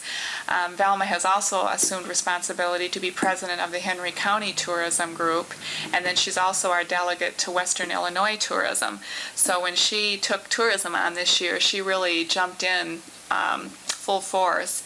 And so we're working on a number of things, one of which is to develop some bus tours, working with some bus companies and with seniors groups. You know, a lot of the banks have and hospitals have started seniors groups, and that's a special group that you can target for 1 or 2 day trips to a community. We know that it's not likely we're going to get people taking week-long trips, Right. especially since the trend just in general is for people to take shorter trips. Right. And we feel that Geneseo is ideal for a 1 day trip or a 2 day trip, and that's what we'll be promoting through the bus tours. The t-shirts that people may have seen during the music festival, we have them in white and navy that say Geneseo. They were designed and made by Sisters 2, which is one of our businesses in Geneseo. They also did the hats, and we've been selling those during the music festival and here in the chamber office, and they actually have sold so well that we are going to have to place another order this week. Great. And the money primarily is going to be used for the tourism group to do tourism brochures and other things to promote Geneseo. We also have a Bethany Lau Original Santa, and we're selling raffle tickets for that, also to raise money for tourism and some of our other promotions. And those tickets also can be purchased at the chamber. So we feel like we're really out there selling a lot of things to try and raise extra funds to really start promoting things the way we'd like to. And I think with what Velma's doing, and she had a lot of volunteers during the music festival helping her sell these things, and that's what the chamber thrives on, is volunteers. We couldn't do it without our volunteers. And all I'm of sure these you have a different events. lot. We do, and we have Yeah. a core group that we can always count on, and we really appreciate that. That's really great, and it's nice to know that, because I've heard a lot of things that are going on, and I know when I have people come visit, they have never heard of it until they get here, and then they think, wow, why doesn't anyone else know about this? Right, I had a couple friends in town this weekend, one from Southern Illinois and one from Wisconsin, and we went on the garden tour that the Art League put together, which was just wonderful. And then I also had them visit Bishop Hill, and while we were over there, we ran into some women who had been on the garden tour, and they didn't know who we were or where we were from, but they were just raving about the garden tour. They thought it was so well organized, especially being as it was the first year. Right. And it really was. It was a wonderful event, and it's so nice to see all these different groups putting together things like that for the community. And we can just stay here, and look to see what we have within our community. Right. That's really good. Is there anything else that you want to add about some new things that you're doing here at the chamber? Well, I think that covers some of the main areas that we've been working on. Great. Well, this was really exciting, and I'm sure everyone will be very interested in hearing about the new things that are coming up. Great. I appreciate your time. Thank you. Thanks a lot. And I'm Melanie Rice, and I'm from JCTV.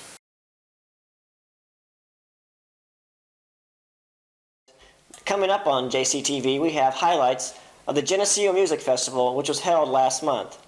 And for those of you who weren't able to see the full parade or in the parade and couldn't see it, JCTV was there and has full coverage of the whole parade, in addition to the Marine Corps Band concert that was held in the park.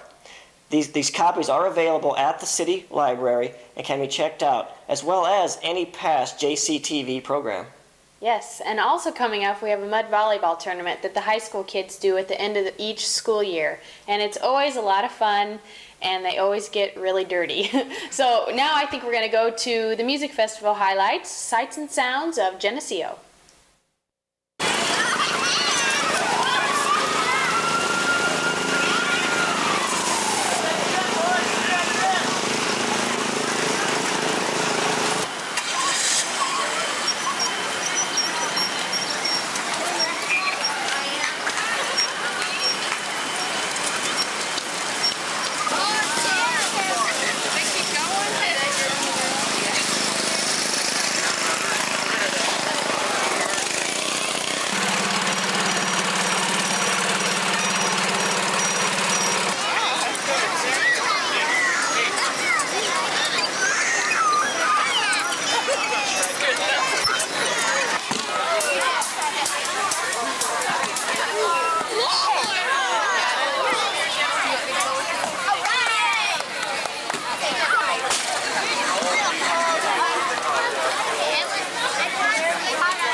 Float, sponsored by Worth Plumbing and Heating and Cooling. That looks to be quite an extensive float. That is. It's pretty neat. There are a lot of hours that go into this that we never see. We just see the finished product. Gave us all. Stood the ground and took the fire. They're going to make a Yui here for everyone to see it.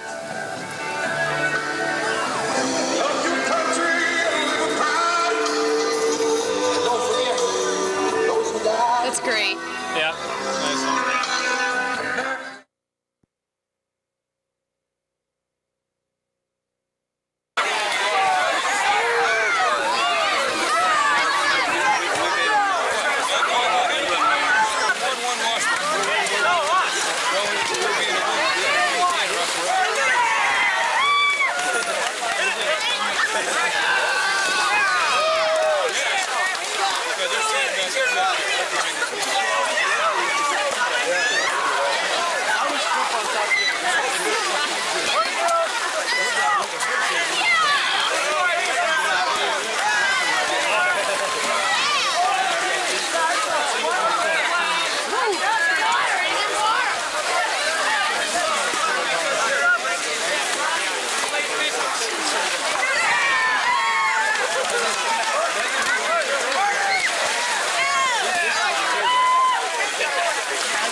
It's 11:30. 11:30? Oh.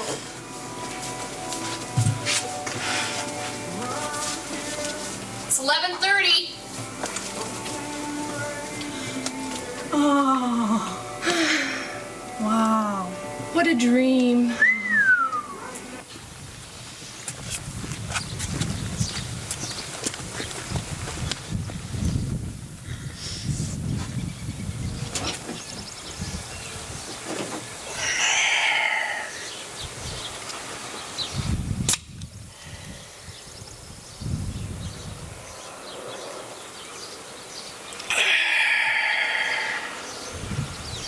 Oh, wow. Well. So, see you tomorrow, same time. See you later. Diet Sugar-Free Cola for the shape that can't wait.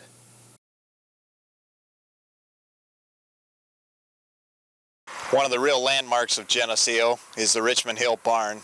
A lot of us drive by the barn all the time when we're on the interstate, but maybe very few of us have been inside and actually seen what goes on here at the Richmond Hill Barn Theater.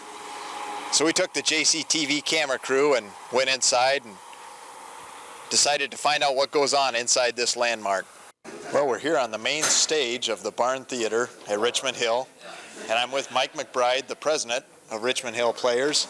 And Mike, we're actually in the middle of a rehearsal right now, it looks like, for an upcoming performance. Well, we sure are. We've got our August production coming up, which will open up on the Thursday the 4th, and we'll run that Thursday, Friday, Saturday, Sunday, and the following Thursday, Friday, Saturday, Sunday. The production this month will be a comedy called Let It Rain, and it's a modern-day takeoff of Noah's Ark. We have Dave Rash playing God, and a number of other folks filling in the cast. So it's been a good time, and we're looking forward to getting open here. This is like the third play so far this year, I think. Is that correct? It's the third barn play, yeah. Our season begins at really with our dinner theater at the first of the year. We give 2 dinner theaters each year, one in March and one in November at the Deck. And so we will have this play in August. We'll have Crimes of the Heart in September, and then we'll finish up this 1994 season with a play called Who's On First at the Deck in November. And you just completed a fundraiser up here just in the month of July, Mike, and there's been a lot of things going on up here at the barn. Maybe you can tell us how the fundraiser went and where the money was going. Oh, gladly, gladly. We have put about $50,000 into the first floor of our barn as far as renovations this year. And the fundraiser took place last Saturday evening, and what that allowed us to do is to finish off all of our work downstairs. We were very fortunate, and we picked up contributions after our expenses of about $1,000, which goes along with a very generous grant from the Geneseo Foundation we received this year of $10,000 to make our lobby area, consolidate our rehearsal hall, our costume shop, and our large prop storage all into one location now. Before, those were spread around town and we paid rent on them. But now we've got them under one roof, centrally located and very easily accessible for everyone. We had a real good time Saturday night. The variety show was hosted by Sam Spleer here from Geneseo and Susan McBride from WQPT, and we had about 100 people here to share that, and we just really lived it up. Are you still looking for more help? Can people send money if they would like to help support you? Listen, we could always use a little money, Howard. We have additional plans. Maybe I should say that. It's just not the downstairs we're looking at. We have 2 other projects that we'd like to run into in the future. One of them being the addition of an elevette for people who cannot manage the stairs very easily, as well as kind of a revamping of some of the things up here in our stage area. And of course, if anyone would like to help us out, we would gladly accept that. Donations are tax deductible and can be sent to the Richmond Hill Players, Post Office Box 181, Geneseo 61254. Okay, Mike, if people from the community would like to get involved out here and maybe in front of the stage or maybe behind the scenes, how would somebody go about seeing what you guys are up to out here? Good question, Howard. And you know, we should say that for every person that appears on stage, we probably have 3 to 4 people behind stage doing things that don't necessarily need any theatrical training or experience. We have people who operate set, maintain the lights, the sound. We have people, of course, like any good business, who take care of the money, our concession stand, our ticket sales. We have people who maintain the props, the costumes, and who build the sets. And so if anyone is interested in joining the Richmond Hill Players, they can certainly call me personally, or they can call our number, which is 944-2244. Okay, Mike, that's great. There's a lot of things going on up here. It's another one of those things that a lot of us in Geneseo take for granted.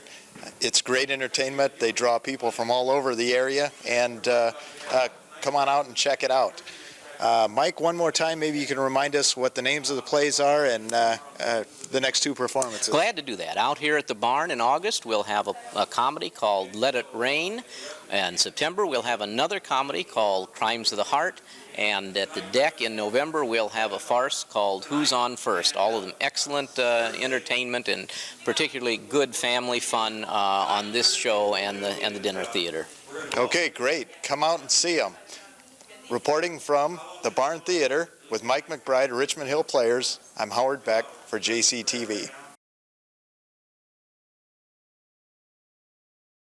Anything to satisfy television. Boy, I'll tell you, you get these TV folks in here and they just tell you what to do, and you just JCTV. completely throw down your normal routine. Rich, could you clean the bathroom?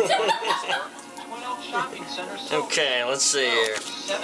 I used my trivia about the bathtub.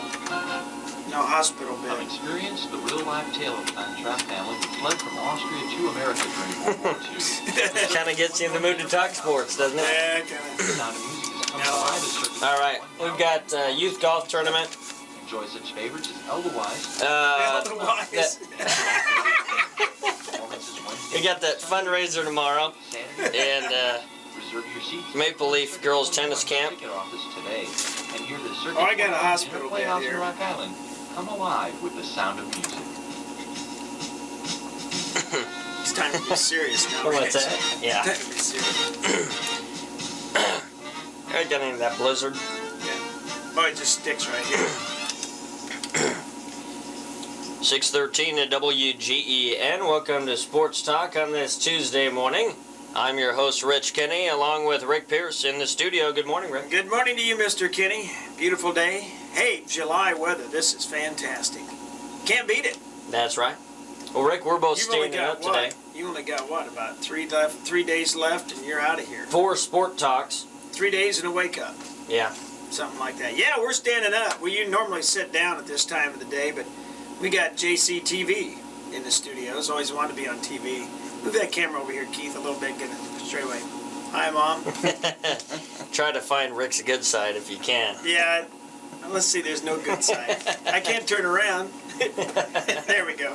All right. Well, All right. Let's talk sports on a Tuesday morning here on WGEN Sports 1, Rich Kenny. Well, we had 63 participants in the 3rd annual Geneseo Youth Golf Tournament yesterday, sponsored by Country Club, WGEN, and McDonald's.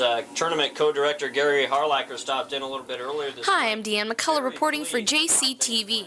JCTV's cameras got going early one morning and went behind the scenes with the WGEN morning crew, Rick Pierce and Rich Kenny. Here's some highlights of that visit to the station. Pop me up some. Righty, Rick. We'll do that maybe after Sports Talk this All right, morning. but Roger was really satisfied and really excited. All right, we're going to give him some Billy Joel.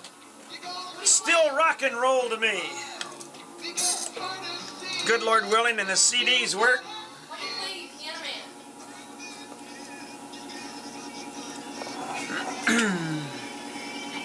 Seven-second ramp. Get that flower out of the way there, Pete.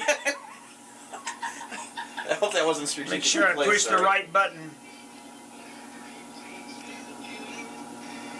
Good Tuesday morning to you. Rick Pierce with the WGEN. 6:21 is the time. Stay tuned. I got a kids quiz this morning. That'll be coming your way between, let's say after the 8 o'clock hour here on WGEN. $107 in that sponsor wheel pot. I'll be spending that between 7:30 and 8 o'clock. Here's Billy Joel. Stay tuned on Farm Break coming your way next here on Farm One. Well, we got that one on. Let me turn that monitor down. I'm used to turning my monitor way up. Because Rich and I dance from time to time. We don't want to interfere with anything. No. We lost all of our popcorn certificates. This is normally a time when Rich and I blow our noses and cough and hack and all this sort of thing, but since we're on TV, we can't do that.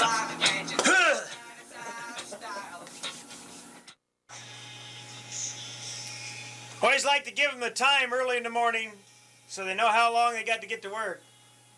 6:41, the time of WGEN. Rick Pierce with you. Both sides of the story. This is WGEN. I'm going to be talking to Kurt Crockett right before the top of the hour of 7 o'clock. And this morning we discovered where the Clintons got their health plan. The idea for their health plan has been revealed.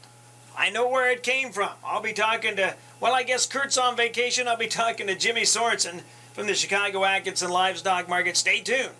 Sports 1 WGEN. I found out where he got his health plan, Rich. Brave New World. The guy that wrote it talked about a totally controlled, humans were totally controlled by the government with an allotment of feel-good drugs. George Orwell. Of course, you're a Democrat, aren't you? Who? Aldous Huxley. Yeah. Good. Deanne. Well read. Deanne McCullough. She must have got that out of a popcorn box or something. I'm a real macho. We're here this morning with WGEN's very own Rich Kenny and Rick Pierce. And Pierce. Pierce. It's Pierce. P-I-E-R-C-E. I've been called. Said some Eastern friends that used to call me Pierce. All right. Thanks, Rick. Thanks, Rick. Oh, okay. Let's start out first with a question. How long have you guys been doing the morning show together? Been 3 years and 9 months. It looks like the 9 months here is starting to show. Yeah. But yeah, I've been here about 4.5 years at WGEN, and Rich joined us a little bit later on, and we've been a good morning team ever since. Well, wreaking havoc. I don't know whether that's the right word to use. But. So really, you were only here like another year beyond Rich coming here. Yeah, Seems about like you 6 guys months. About 6 months. 6 months. Yeah. What were you doing before, Rick? Oh, I worked at the Chicago Atkinson Livestock Market over in Atkinson. Rick was wandering the streets. I was a part-time auctioneer, 40, quarter, half, somebody, how much, about half, 42, half, 40. But Rich, I gave that up. And you came right out of college? Brief stint in Knoxville, Iowa. He's a diaper dandy. Diaper dandy. Great. And Rich, you're leaving the end of the week to head on to Western Illinois? Yep. As this program airs, I will be moving in. Well, it sounds like the sound down of music. in Macomb. It's a sad time at WGEN. Yeah. Enjoyed my stay here in Geneseo. I mean, Kenny and I have been through so much together. We've started to think alike, which is frightening. We've done 4 barrel sales. 4 barrel sales at the Henry County Fair. 3 state championship ball games for the Maple Leafs down in Bloomington Normal. And, I mean, we've had a lot of fun together. What about, it's okay if I pick my nose? It's fine. Go ahead. Do what you got to do, Rick. I mean, I got to get ready to go on here. Okay. The last, the last fall football season, I experienced my very first time with both you guys doing on-air and everything like that. I don't know how anyone's going to be able to follow that. Well, I don't think they really will. You know, I mean, the quality. No, it's one of those things that people get used to the voices. And Rich and I try to be very positive about the kids, the coaching staff, and we try not to downgrade anyone. And it's just going to take them getting used to another set of voices, is all. But they're going to miss us for about the first ball game. And then after that, yesterday's news. Who were those guys, anyway? And Rich, you're heading on to college, and you're going to be studying what again? Why don't you tell? Meteorology. Great. National Weather Service potential employee then, maybe possibly. Hopefully, Rich? down the road. They'll never hire him. He'll be back here at WGEN. You have about 30 seconds. I think we need to. 30 We're live on the air here, by the way. Okay. Capable hands. Mariah Carey is going about 20 out. seconds. About 20 seconds. She's fading, and I have no commercial potted up here, Rich. Would you like me to tack one in? No. You just leave things alone. I can handle things here. I'm fouling up their microphone. Well, I like to help out whenever I can, Rick. That's Mariah Carey, WGEN. And it's called Hero. Stay tuned to WGEN. We've got a farm break coming your way. When's that farm break coming our way, Rich? That's not for a long time yet, 8:45. Can they stay about tuned an hour that long? 45 minutes.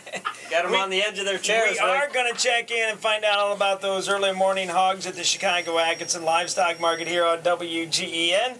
Currently 58 degrees and clear skies. Stay tuned. We do have a phone call. At birth, good one remains free on $10,000 bond. On behalf of the JCTV crew, I'd like to thank Rich Kenny and Rick Pierce for taking time out of their early morning schedule to do some behind-the-scenes taping. And we'd also like to wish Rich Kenny the best in his endeavors as he starts college at Western Illinois to pursue a career in meteorology. We'll miss you, Rich, and best of luck. Thank you. She is hospitalized at Trinity Medical Center in Moline. Rock Island County Sheriff's officials say they are seeking a white male. Hi, this is Melanie Rice from JCTV, and I'm here with Mitch Fickling, and he's going to talk about the new project that he headed up with the Geneseo JCs. Mitch, tell us about the project that you headed. Well, back in March, we decided that Geneseo was in need of a sand volleyball court. I guess the last one was over by the community center and was destroyed when growth expanded over that direction. So I contacted Steve Durian, and we decided on a good location. Decided the old athletic field here was probably the best. And after that, I contacted Steve Emerson. He helped dig the hole. Edward Ready Mix hauled the sand in for us, and we spent last Saturday putting in the poles and leveling the sand. Okay, and with the JCs, how much of it did the JCs do? The JCs did all the hard labor as far as leveling it, pouring the saccharine, putting in the standards, and putting the lines and the poles in. So we've contributed the money towards the sand and the standards and the labor for putting it in, except for digging the hole and hauling the sand. Okay, how much about did this project cost? By the time we get all done, it'll be about a $900 project. And that's great. What a nice donation to the community. Yeah. Now, if other communities people would like to use this, how are they going to utilize the sand volleyball court? Well, for right now, I think we'd like them to contact the JC office, and hopefully we'll be putting together a fall league starting in the next month or so. Okay, great. Well, is there anything else that you want to add about the court? No, I'm glad to see there's people using it already. Okay. Well, thanks a lot. And this is Melanie Rice with Mitch Fickling, and I'm from JCTV.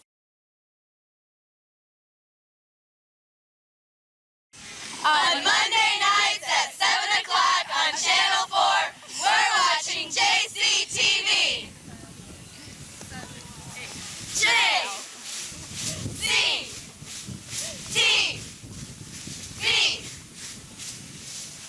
Go Green Machine!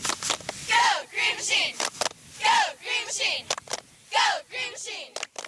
Hi, I'm Melanie Rice, and here in the studio with me I have Rich McClyman, and we're going to talk about Christmas in April. Now, Rich, I've sort of heard about this a little bit, and I don't really know what it is. What is Christmas in April? Christmas in April is a national organization who has been started as a volunteer program throughout the country to rehabilitate and refurbish homes for the elderly low income who do own their own homes. Okay, and you mentioned this is a national organization. What sort of national impact does this have? The program is nationwide, and throughout 1994 there was about 4,000 homes that have been renovated in a variety of communities throughout the country using about 125,000 volunteers. Wow. So that it is a program that is really starting to gain some momentum and really doing some good in the country. And we're going to do it here. We are planning on doing it here. Our work date is going to be April 22nd of 1995, so we're just in the organizational process right now. Okay. Is Christmas in April affiliated with any church or religion? There is no church or organization or religious affiliation. It is a volunteer group of just people from out the community who have an interest in their community. Okay. How are the homeowners selected for this? Homeowners are selected through a selection process. There is an application that can be obtained from our committee, and out of those applications we will pick out some homes that we feel that we can realistically renovate in a day's time, and also look at the need of the homeowner. Okay, what sort of needs are those? What we'll be doing is we're not going to do major reconstruction of the home. We'll be doing things like painting, putting in new windows perhaps, doing some yard work, inside, outside painting, replacing cabinets, this type of minor redoing to the house. Well, often small things make big differences, so. We hope so. Yeah, okay. When will this begin? You mentioned April 21st? April 22nd is going to be April 22nd of 1995. It'll be a Saturday, and the work will be done on that day, all on that day. So we will have to have a lot of volunteers. We're hoping to have, 100, 150, 200 volunteers all show up at these housing sites on that day and do the work in one day. Okay, what are you doing prior to the date, April 22nd? We have a 17-member board who is now in the organizational process. We have had to apply for our tax-free status and just kind of get ourselves going, as it's the first time we've done it here in town. We're not exactly sure everything that we have to be doing so far. Also, we're into planning our fundraising, because we do have a budget of approximately $7,000 for this first year, and that will be to buy the materials that we need and just get ourselves going for the first year. Okay, how many meetings have you guys had? I think we've had probably about a half a dozen meetings so far. So this is really getting going, I mean organized. Yes, we have ourselves pretty well organized at the present time, and we are moving along very well, I believe. Great. How many homes are you going to renovate? At this point, we have plans for picking 2 homes in it's not in just the Geneseo city limits, but we're going to the Geneseo school district. Okay, and that covers a lot of area. Yeah, it covers quite a bit of area. So the homes could come from outside the Geneseo city limits. But we do hope to do 2 homes for our first year. And that $7,000 will cover both of them?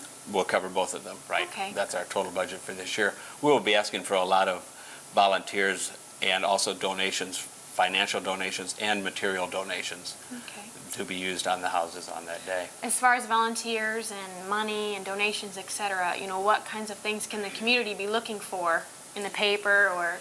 When we get closer to our date, we will have a lot of notices in the paper as to the date, what the homes are that have been selected, and it'll give names and phone numbers where people can call and volunteer or call up with a donation.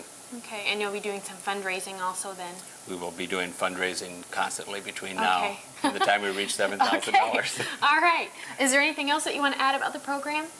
I think the only thing is it's real exciting to look at this program when it gets started and see that we can really, the people of the community, make a real impact on our own community and working just for ourselves. The money that we do raise will go right here in the Geneseo area. And oftentimes that doesn't happen when you donate money. It doesn't go right in your community. Right to our area. So, and I think also we'll be able to see exactly what happens with that donation of time and money. Well, and that's exciting too, to know that you made a difference. Yes, that's what our hope is. All right, well, thanks a lot, Rich, and I'm Thank you, Melanie Melanie. Rice from JCTV.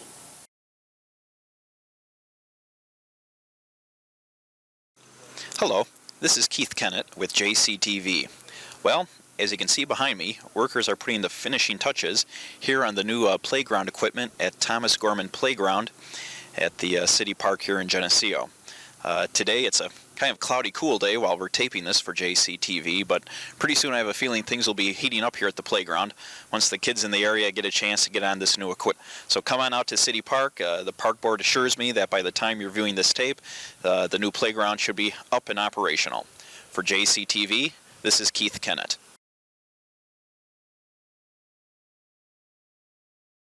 Okay, we're here on the 9th green. We've just completed the annual Joyce Lohman Memorial Tournament to benefit the Northwest Henry County chapter of the American Cancer Society. I'm Howard Beck, and I'm here with Chuck Lagaitis, and we're co-chairman of the golf tournament. Chuck, how do you think it went this year? I think it went very well. We had 36 golfers participate in the tournament this year, and they helped us raise around $2,000 to benefit the Northwest Henry County chapter of the American Cancer Society this year. What's that money used for, Chuck? Money's used for a variety of things. Research is just one of them. There's a number of programs. One is that people who drive cancer patients to their chemotherapy and radiation treatments get compensated for mileage. The chapter provides things like hospital beds and walkers for cancer patients. They help cancer patients get prosthetic devices such as women who've had mastectomies. They help them get reconstructed The important thing is that the majority of the money stays right here in the area too, isn't it, Chuck? The majority of the money stays here, and it benefits local people for the most part. Okay. People also even get help with their medications, financial help with their medications. Okay, do you have the names of the winners for us here? Names of the winners, we had one winning team was sponsored by Geneseo Pork. Another winning team was sponsored by the Geneseo JCs. Glad to hear that. Right. And the third winning team, I have to look that one up. I think it was Co-op, wasn't it? That was sponsored by Co-op Gas and Oil. And where do they go on to from here? The state tournament is held at Indian Lakes Resort in Bloomingdale, Illinois on September the 12th. Okay, great. The tournament's usually held the first Saturday in August. So mark it on your calendar and hope to see more teams out here next year. For JCTV, I'm Howard Beck.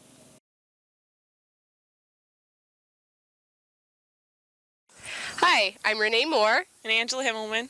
And we're co-chairman of the Ride for a Cure. It's a bike ride that the JCs are sponsoring, benefiting the American Diabetes Association. Angela, we found out as we were doing this research that diabetes affects 1 in 20 Americans, and the funds that we raise with this bike-a-thon is going for research and summer programs such as Camp Granada, which is a summer camp for children with diabetes. Seems like we got a pretty good turnout today, doesn't it, Angela? Oh, sure. We got a lot of donations already, so. Quite a few donations. All the prizes for the kids were donated by local businesses, but this is open for anyone, children through adult. We do have adult prizes also, and treats for them as they're riding and drinks and everything. So if you've supported a child or someone that is participating in the ride, or if you yourself are riding, we want to tell you again thank you, and thank you for all the businesses that gave us the donations. Thanks a lot.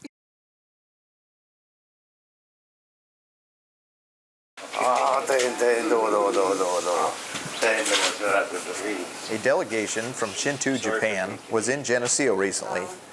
Mayor Tom Gorman greeted the mayor of Shinto and welcomed their group to Geneseo. Several years ago, Clyde Johnson had hosted an exchange student from the Shinto village through the Thanksgiving Fellowship program.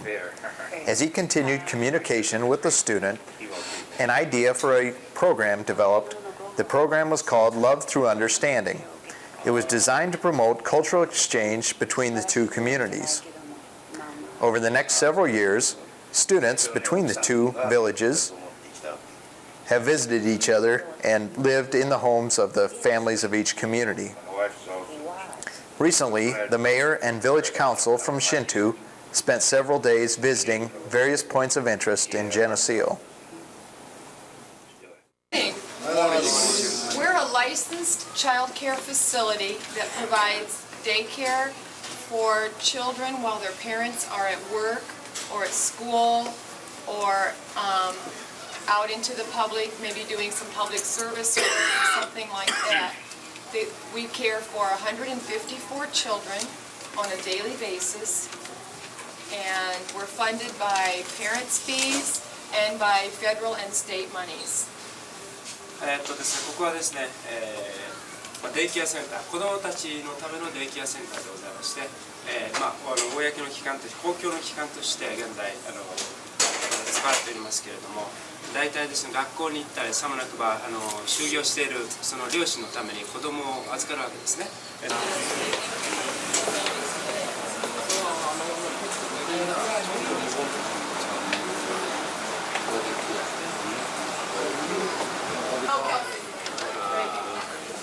For our work, there's 8. 20.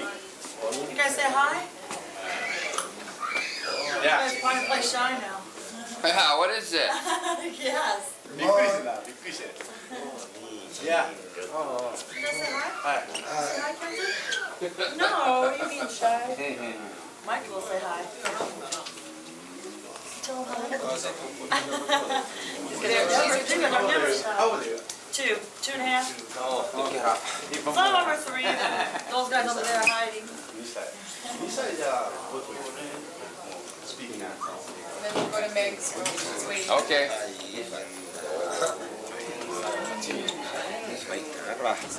We're honored to be here with the mayor of Shinto, Japan. He and his council have been in Geneseo for the last couple of days visiting. We're also here with his interpreter. What are your impressions of Geneseo so far? ジェネシオの印象はいかがでございますか？素晴らしい街だって。Well, he says just a wonderful city. What is the biggest impression, maybe a difference, or the most striking thing that you'll remember about Geneseo from your visit? ジェネシオのね、ご訪問で一番素晴らしいと言っても一番なんかこの、胸に薄いようなね、そういう風な印象というのはどうなんでしょうか。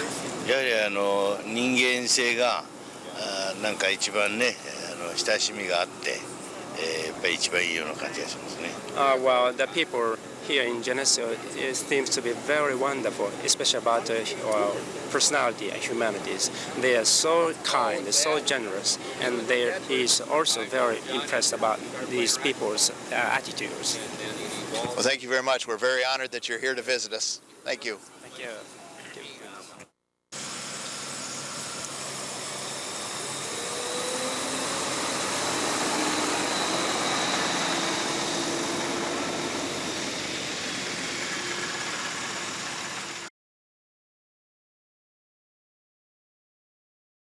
Are you tired of the hassle of trying to find your golf ball? The embarrassment and the expense. Introducing the Ball Finder 3000. The Ball Finder 3000 is available at finer golf stores and pro shops and is also coming soon on the JCTV shopping network. The Ball Finder 3000 easily mounts on a standard golf cart. This electronic imaging system uses the latest in computer technology along with the Department of Defense Global Positioning Satellite Network.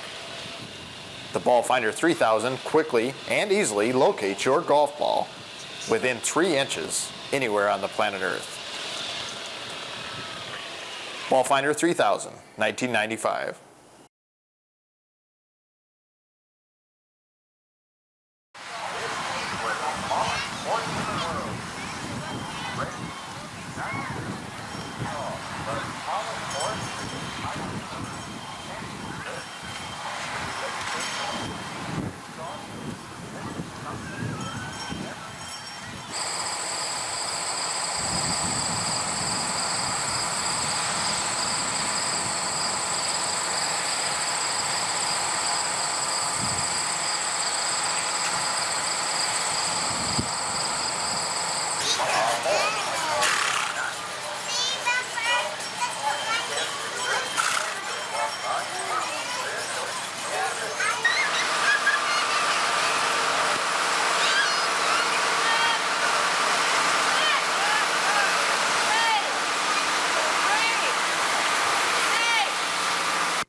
Geneseo and Henry County and your Geneseo JCs, welcome to the circus for this afternoon's performance. I'm excited about it. Kids, I have a magical whistle right here. And when I blow this whistle, things are going to happen. So I've got a little introduction here, so get ready. Ladies and gentlemen, boys and girls, children of all ages, welcome to the new Aztec Amusement edition of America's largest wild animal circus. Under the biggest big top on earth, the Carson and Barnes Circus.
Hi, this is TV6's Dan Pearson. It's Monday night, time for Monday Night Football, right? That's where you're sadly mistaken. I'll be watching JCTV. In November, the school district will be asking the taxpayers to support an $11.3 million bond referendum to fund renovations of existing schools and to build a new middle school for grades 6, 7, and 8. This evening, we are going to provide you with some more information on this issue to help you make a decision on this important referendum. Joining me this evening is Dr. Harold Ford, Superintendent of Schools, and Bill Phillips, Architect for the school district. Thank you both for agreeing to be with us this evening. Thank you for letting us be here. Thank you. Well, let's get right down to it here. We've got some questions that we'd like to throw at you and to establish some of the rationale for the changes that are being proposed. First of all, if the proposed middle school costs $6.8 million and the total referendum is $11.3 million, why do all of the other projects at the same time? Well, really what we're trying to do from the board viewpoint was to prevent the board from having to come back and do this again in the near future. We were looking to put these two bond referendums together so that the rate would be the best rate possible and the pricing of the construction would be the best rate possible. And the Board of Education viewed all of the alternatives for the buildings, the shortage of space in the elementary schools, the shortage of space in the small class size in the junior high school, and the shortage of space and poor circulation at the high school. None of the alternatives, except the one that's being presented to the voters, presented a long-term solution.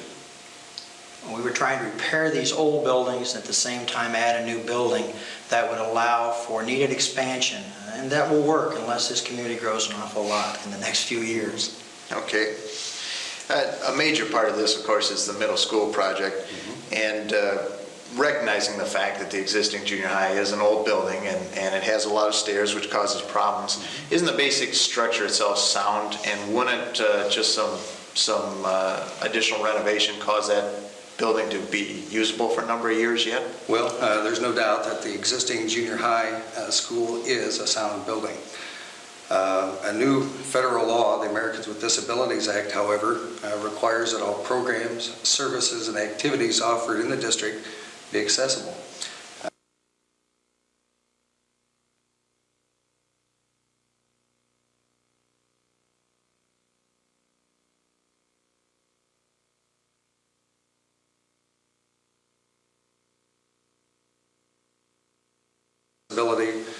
Requirements in the Americans with Disabilities Act.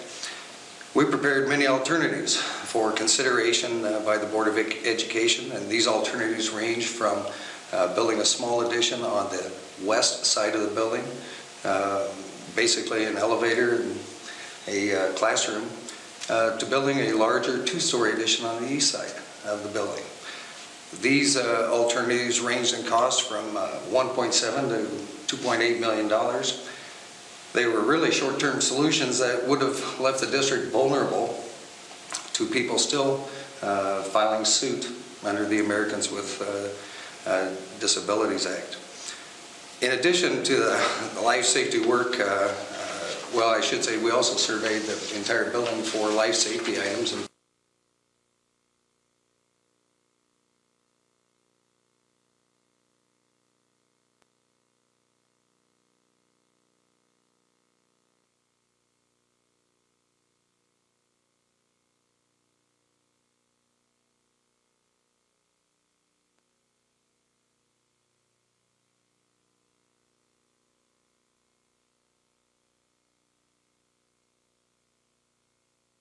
rooms. There's no room in the building for any future changes, really. It's full, and they're very short on PE space. As you know, the small site is not well suited for exterior PE activities. There's a certain amount of danger with some of those activities, just playing ball there on the corner, and the loading of students at the transfer point at the school and the streets every day. So those are some of the issues, but the accessibility is one of the very difficult things. Okay. One thing that's mentioned frequently is the crowded classrooms. enrollment levels right now are at about a 5 or 6 year high, but I believe they're still less than they were even in the late 70s, even after consolidating with Atkinson. How come the classrooms are so crowded right now? Well, there are a number of reasons, and they include state regulations, federal regulations, and local needs. We've added in the last few years all-day kindergarten, which over 90% of our parents prefer. Well, it took extra rooms. We've had 3 to 5 year old program through the state. It's a very good program, but it takes more rooms. We've had more special education. We've had to add social workers. And as Bill mentioned, we've talked about computer labs that are in each of the buildings. Those take up a lot of space. And that's happening at each level with those additions. Plus, at the high school, things are different now. Howard, you know how it was when we went to school. Well, maybe I should separate that. It was a lot longer since I went to school, but there are more classes required to go out in the world ready to go. And our students at the high school are taking 1.4 more classes than they were taking just 10 years ago. That's like adding 300 students to the school. So those are some of the things that's happened. Okay, well, and that makes a lot of sense. It's obvious that things are being utilized. Okay, bottom line, as a taxpayer, as a homeowner in the school district, this is a question that a lot of people are really wanting to know. What's a referendum going to cost the average homeowner? Well, first of all, the average homeowner in our district has a house that's worth about $58,500. Where you get taxed is going to depend on your assessed valuation. Remember, assessed valuation is 1/3 of the supposed market value. But if we take that average taxpayer I just talked about, when we compare the 30-cent average we've had for bonds with the 70-cent rate that we're going to have in the new one, well, the 70-cent rate is going to cost that taxpayer about $136 a year. But if you say, what's the actual increase? The increase is only about $78 a year. So it's about 21 cents a day for the average taxpayer. Each of you are going to have to look at your own tax bill and multiply for your taxes to find out what it's going to cost you. Okay. Well, that sounds like a little bit easier pill to swallow than $11.3 million anyway. So right. And I should mention that that's what we're trying to go out over a 20-year period because we think we can get good rates on the interest rates and yet not make the average taxpayer pay a huge amount of money. And obviously, if the assessed valuation goes up with new construction, that sort of thing, then over the next 20 years, your rate would drop slightly. Mm-hmm. But most of us don't want to wait for that to happen. So we're telling you what it would cost you today. Right. Well, we're going to take a break right now, and when we come back, we're going to review some of the actual plans and drawings that the bill has put together that shows the actual layout of the new middle school and some of the changes that will be taking place at the high school. A significant portion of the referendum involves remodeling and several new additions at the high school. What exactly are you proposing for the high school?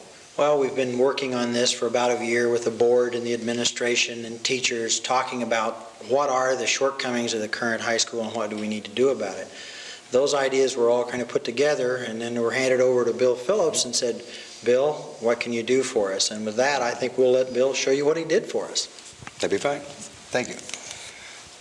Just to orient everyone, this is the courtyard at the high school. The football field is over here. This is the existing east side of the building.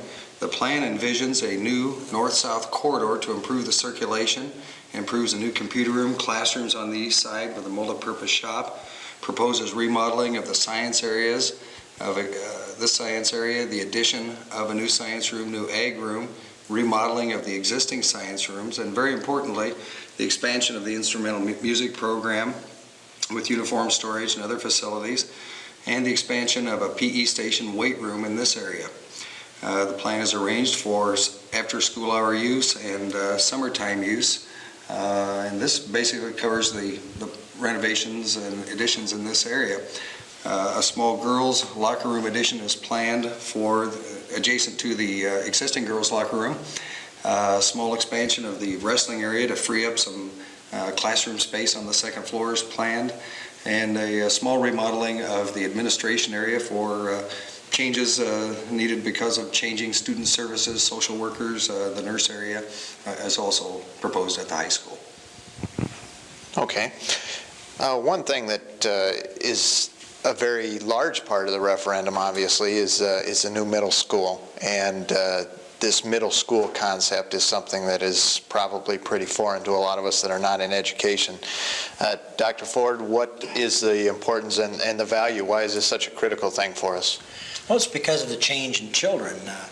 And when we were growing up, the aging process was a little slower. And today, kids through maybe 5th grade are children. By the time they're 9th graders, they're young adults. So what we were trying to look at is saying, let's take these 6th, 7th, and 8th graders where this transition is truly occurring and put them together in one building. Together, but separate. So what we've done here is to have Mr. Phillips and administration talk to teachers, to parents, students, cooks, counselors, everyone associated with the school, and said, what do you think you're going to need in this new middle school? And with that, Mr. Phillips has now put together a plan, and again, we'll let him explain his new plan. Very good. Well, this plan is a direct result of those discussions and interviews and questionnaires and surveys that we took. Basically, the plan is organized into a 6th grade hallway and 6th grade classroom area, a 7th grade hallway and 7th grade classroom area, and an 8th grade hallway and 8th grade classroom area. Noisy functions such as the gyms, the cafeteria, the multi-purpose, choral, and instrumental music are located at this end of the building. At the other end of the building, quiet activities such as large group room, computer labs, and library are located. The building circulation is set up so that students coming in the morning, if they're an 8th grader, can be shuffled off to the gym. If they're a 7th grader, to the cafeteria, or a 6th grader to the multi-purpose room, allowing easy access and less mingling between the grades into their own specific wings. Some of the key points are computer labs and very straightforward circulation leading to an efficient area. The public entrance on the front of the building would lead right to the principal secretary area, counseling area. Common areas such as the art room and a PE classroom and another art room are located right off the main hallway to enhance the expression of the fine arts. Courtyards are included in the center of the building, mainly because nearly all of the students and nearly all the teachers wanted rooms that had outside windows, and this is a very efficient way to do it. I think in a broad overview, that is the plan that everybody's requested and we've developed. Okay, and it's certainly a much more up-to-date plan than what the students are in today. Dr. Ford, I guess the important thing is if people have questions, and there are going to certainly be many more questions, have them come to the unit office and ask. Please, we'd like to tell you, answer your questions. We hope you'll come to some of the information meetings we're going to have. And we really appreciate JCTV giving us a chance to appear here and tonight and talk about what we're doing. We think this will help get the message out. Please ask if you have questions. We want you as the public to feel free to ask any question you want about our building referendum. Okay. Thank you very much. For JCTV, this is Howard Beck.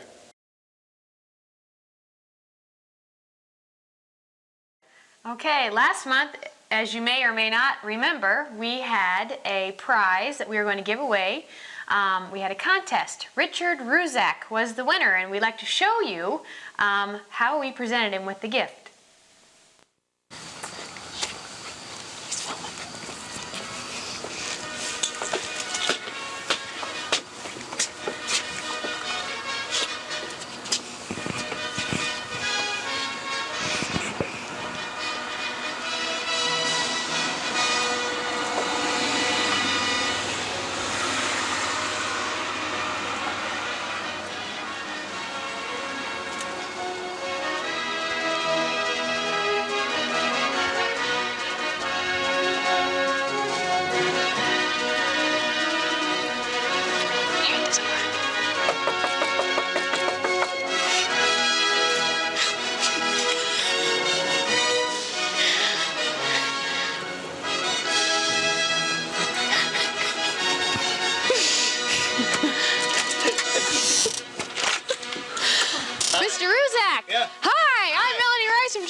official mug here of JCTV with a little candy in it. Thank you very much.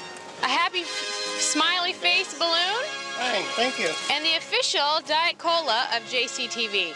Oh, that's pretty good. Thank All right, you're welcome. So you watch, huh? Oh yeah, I'm enjoying very much. Good, good. Well, we're glad. Congratulations. Hope you keep going. We will. Good. We will. Okay.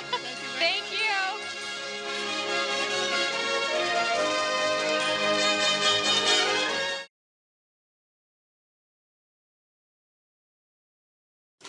Hello, this is Willis Andel with JCTV, and I'm here at the Geneseo Public Library. And with me today is the Library Director, Nancy Bykema, along with Sue Gray and Don Beck. The reason we're here is to discuss the upcoming library referendum. And why don't we just get right to the point? What is the referendum for, Sue? That's a good question. With the upcoming school bond issue, there could be some confusion. Actually, we are outgrowing our current facilities at the library, but that's not the issue of this referendum. What we're trying to do with this is to address operating expenses so that we can maintain current services. Over the last years, we have added services including the availability of personal computers, fax, microfiche, copiers. Of course, the most basic measure of service in a library is going to be circulation. Circulation is up 14% in just the last 4 years here at our library. And I think something that's real important that we are able to offer to patrons is the fact that we can search and borrow from collections really throughout the country as a result of our association with QuadLink.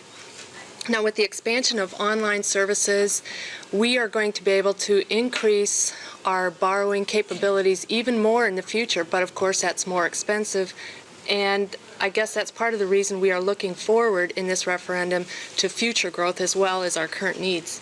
Okay, and I guess what will the referendum be asking of us? At this time, we are assessing 15 cents per $100 assessed valuation. Now, this is a level that was set by the Illinois legislature back in 1970 as the maximum amount that can be levied without a referendum.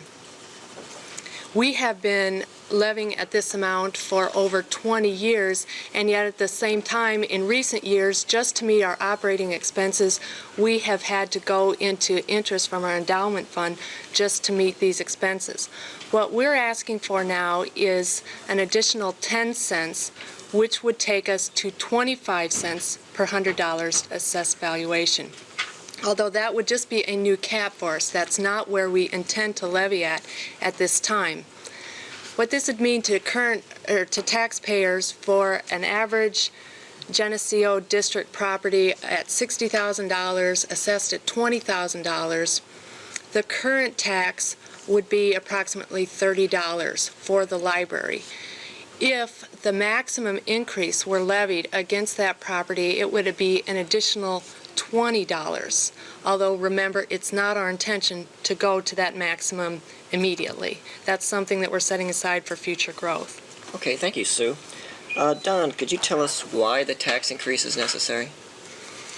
Well, we've been operating in need of that tax increase for several years. We've been putting it off and attempting to get by, and as Sue mentioned, we've been using up the interest on our endowment fund to make our annual operating budget. The cost of everything is going up, as we all know. Our book budget has not increased in the last 5 years, and yet the costs of books have gone up, which means that we're buying fewer books. And all of the board members are taxpayers in this district, and we don't want to raise taxes. But as Sue pointed out, this is a small amount to meet our operating costs and to provide continue to provide the quality service that we've been the patrons have been accustomed to. We have a need for some additional staffing hours. Our dedicated staff is very hard pressed to do all of the things that are required of them as the budget now allows. Okay, thank you, Don. I know the services have changed a lot since I was in high school or in college. I know you mentioned the Quad Link. Nancy, could you explain exactly what that is? Sure. The QuadLink library system, which we are a member of, provides access to materials from 23 member libraries around the Quad City metropolitan area, and it includes both public libraries, academic libraries, and technical industry libraries, such as the Deere and Company Library, Augustana College, Blackhawk College, St. Ambrose College in the Quad City area, the larger public libraries. And what we are very happy to be able to provide to our patrons is not only access to the 40,000 pieces of material within this building, but the 1.8 million pieces of material that is on the QuadLink database. And what we can do then is reserve those materials for patrons. They can go and pick them up directly from those libraries if they wish, or we can have those materials delivered right here to the Geneseo Library, and we have 4-day-a-week van delivery from those area libraries to us, so we can get the materials usually within a 2 or 3 day time period for them. Great. Do I also understand that there is delivery to homebound residents? That's true. Right now the staff is delivering materials to residents that are confined to their homes. We also do weekly deliveries to Extended Care, Good Samaritan, and Hillcrest Home here in the Geneseo area. Well, great. I want to thank you for your time. If you have more questions or as far as what is available at the library, they do have a little pamphlet you can pick up that will give you more information as far as what is available. And this has been Willis Andel with JCTV from the Geneseo Public Library.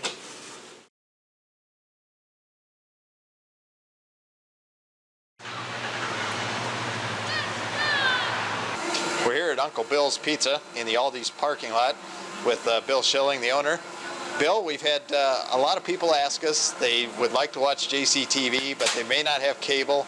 And where can they go to watch it on Monday nights? Howard, I've got it on Monday nights up here at Old Uncle Bill's. So if anybody doesn't have cable, you're more than welcome to come up here and watch it. 7 o'clock Monday nights. We'll be here. Okay, there it is, your official JCTV headquarters, Uncle Bill's, Monday nights at 7.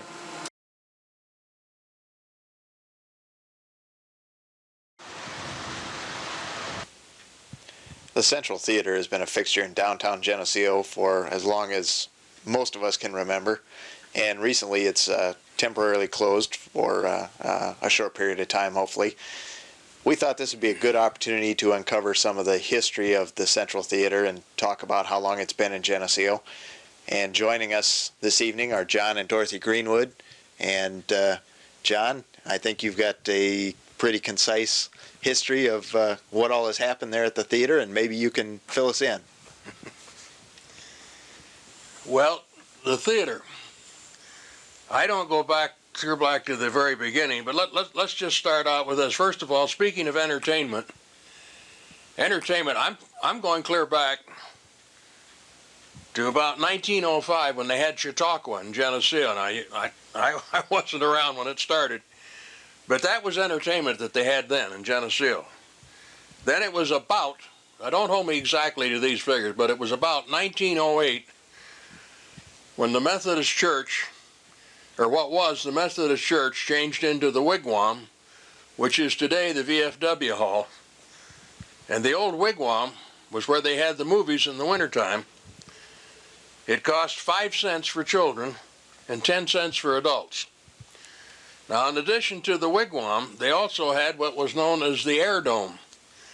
Now, the Air Dome, for people that are in my age category, can remember, it was where the hotel is, across the alley, what is now a parking lot. First there was Mr. McBroom's house, then next door was Doc Everett, the dentist, then there was an empty lot, then down on the corner at 2nd and Center Street was Herb Voss's apartments. Now that empty lot, you'd walk into that empty lot and go back to the north. They had benches cut out of logs, flat benches with no backs, and you'd sit on there. The screen was to the north with a canopy built over it a little bit. It was just a big white painted screen, and that was the Air Dome. Now that's where you'd go for movies in the summertime. And incidentally, Herb Harrington Herb Harrington used to sell popcorn up there at the Air Dome.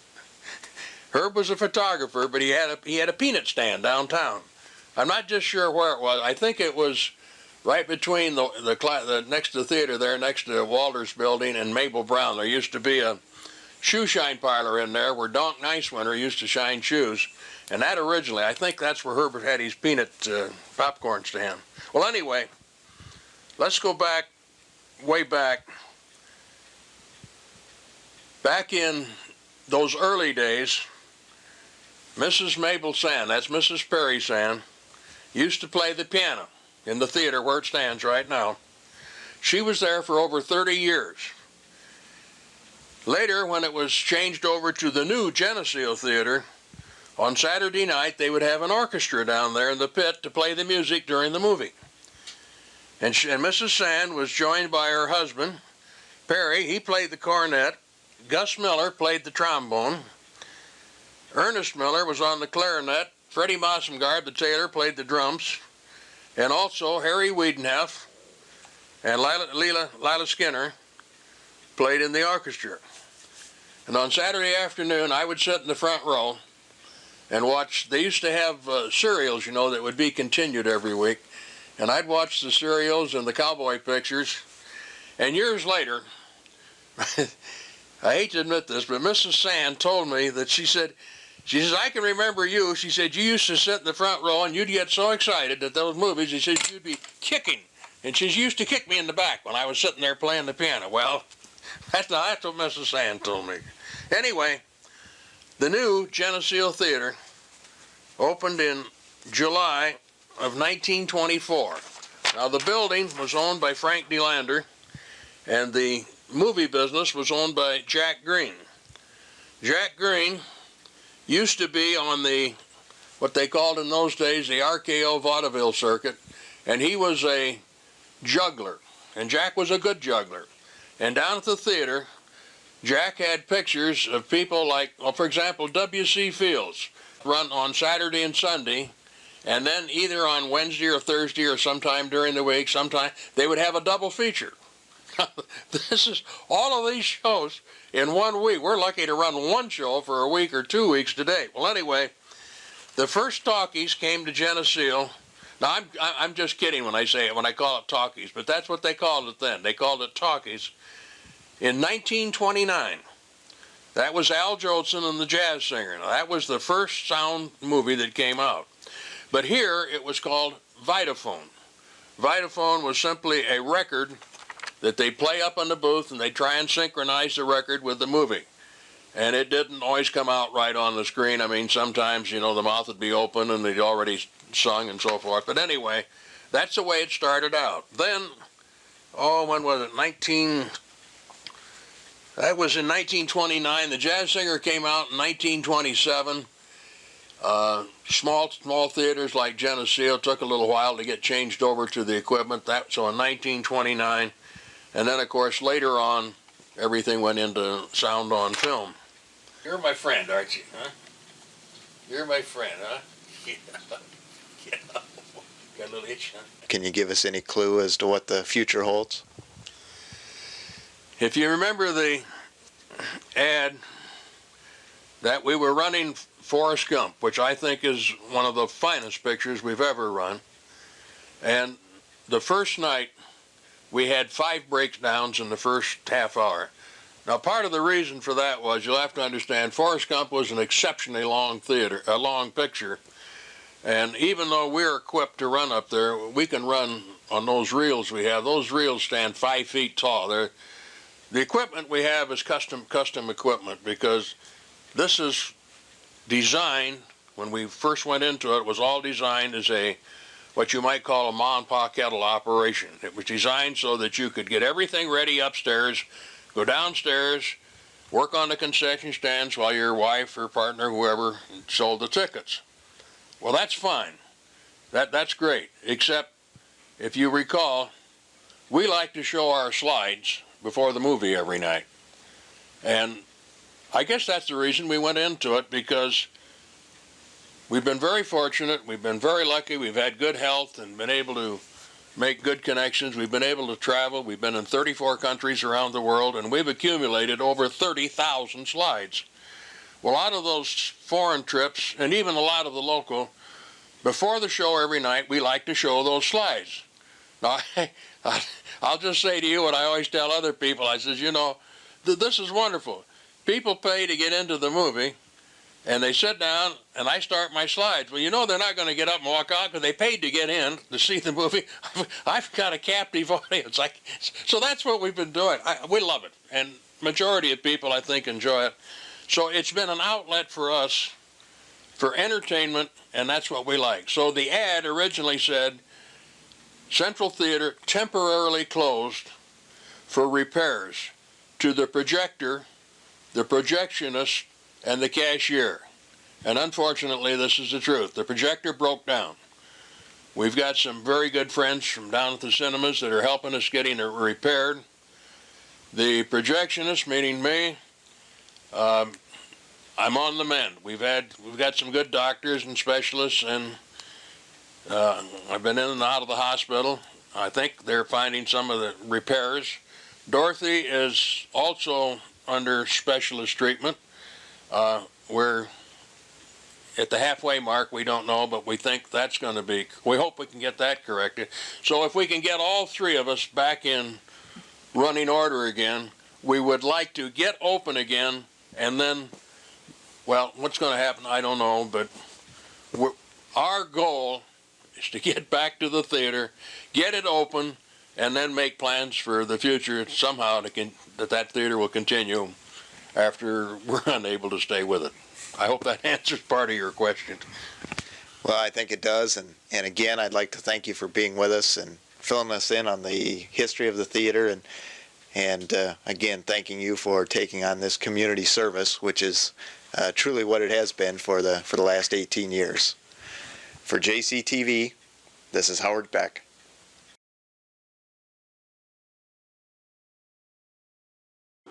Hi, this is Julia Buzzard with JCTV, and we're outside Geneseo High School, and I'm going to talk with a few of the members of their marching band. This is their last home football game of the season, and we're just going to have a little interview.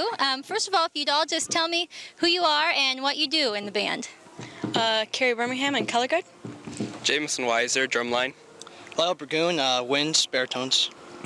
Great, and I understand you guys are section leaders. Do you have a little extra responsibility, or could you tell me exactly what that means?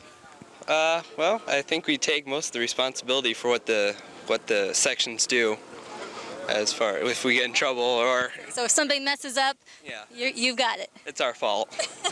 Okay, great.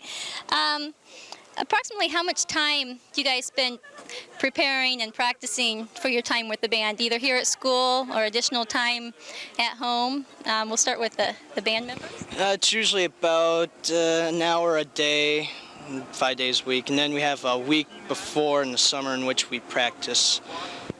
And is that all day, every day in the summer? All day, every day for a week. And is that about the same with the color guard? For the color guard, we have an extra week before the actual band starts practice, and then every week, besides the daily band practices, we have an hour and a half with our guard instructor, and then an hour another day during the week for practice. So you guys are really committed. Once you say this is it, and that's a lot of time. Pretty much, yeah.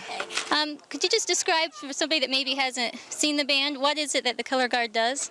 Well, the color guard has all the visual effects. We have flags and guns and hoops or whatever, and we provide the background for the music. So. Okay. A little something extra to watch then while the band's doing their thing too. Right. Great. Okay. Now, I understand you have a complete marching show tonight, and then you go on to a competition tomorrow, is that correct? Right. How does the show differ any for a competition than it would, say, for a halftime show, or do you change your show for football games? I think for the competitions we try a little harder and make it look a little better. A little more serious, perhaps, or just, okay. I think I'll close with this. If each of you could tell me what the best part of the marching band, and then again maybe what's the worst or your least favorite part. Well, for me, the best part is hearing a cheer, and the worst part is the pouring down rain. For marching band, I'd say it would be being with the drum line. It's kind of like a little family, and we're just together. Bad part, well, there really isn't much of a bad part, maybe. Just strenuous practices. I think the good part is getting into the football games for free and everything like that. And the bad parts would be not being able to find a parking space when you need one. But you get to come early, so does that help? Oh yeah, it helps a lot. Okay. One more question I thought of. The football team gets a lot of attention this time of year, and rightfully so. Do you guys ever feel a little overshadowed, or that you want to say, hey, we work hard too? Or is it just you feel like doing your part to support the team? Any comments on that?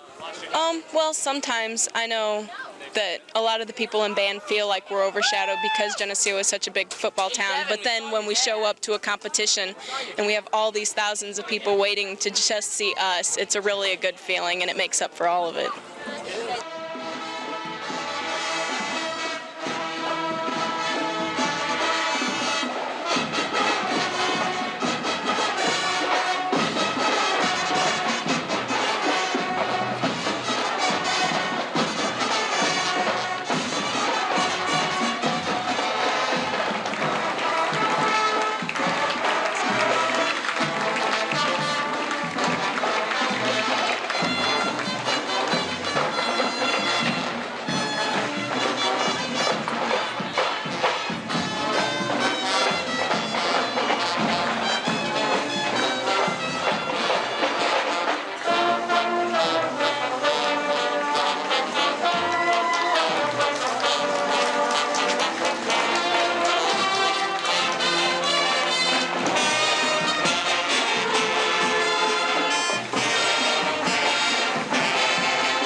Well, we're getting close to time for another, what has become a Christmas tradition in Geneseo, and that's the Victorian Walk. And we'd like to share some information about this year's walk with you. We'll talk about some of the new things that we're going to try to do, and just refresh your memory on what the Victorian Walk is. I'm here today with Steve Burrell, the postmaster of the Geneseo Post Office, and with Carol Anderson, who's the chairperson of the Victorian Walk this year. Carol, what can you tell us about this year's Victorian Walk? Well, this year's Victorian Walk is December the 9th, and it will be between 5 and 9 p.m. That is on a Friday evening. We are hoping to have close to 60 living windows, and this is where we follow strictly with the Victorian era, and people in the windows portraying some sort of activity that happened during that time with the Victorian dress. One of the most exciting things that we do in that evening time. Okay. For the residents in town, a lot of times there's getting to be so many people that come to the Victorian Walk now that we really start to have some traffic and parking problems. The people in town, there is transportation facilities for them to take advantage of, and yes, we have parking at St. Malachy's, and also, which is on the north end of town, and also on the south end of town at Walmart. And then there will be buses there that will bus people from Walmart and St. Malachy's to the downtown area. Okay, so it's probably a shorter walk if you go to one of those two places and park your car and ride the bus. Mm-hmm. Something else new we're doing this year is offering the first official Victorian Walk souvenir, and it will be a commemorative mug with a special logo that's unique to this year's Victorian Walk. And this is a limited edition coffee mug with the date, and we will also have the mugs numbered. There will be 250 mugs, and it'll be a one-time production run, and there won't be any more made. These will be available at $8 a piece at the Chamber of Commerce office prior to the walk. Hopefully in mid-November they would be available. And any that are still left out of the original run of 250 will be available that night at the Victorian Walk. The logo, which I mentioned, is also the same logo we're going to use on the cancellation at the Victorian Post Office. Steve, That's right. Maybe you can tell us about that. You bet, Howard. Yeah, once again this year, for our second year in a row, we're going to be doing a special pictorial cancellation of the mail.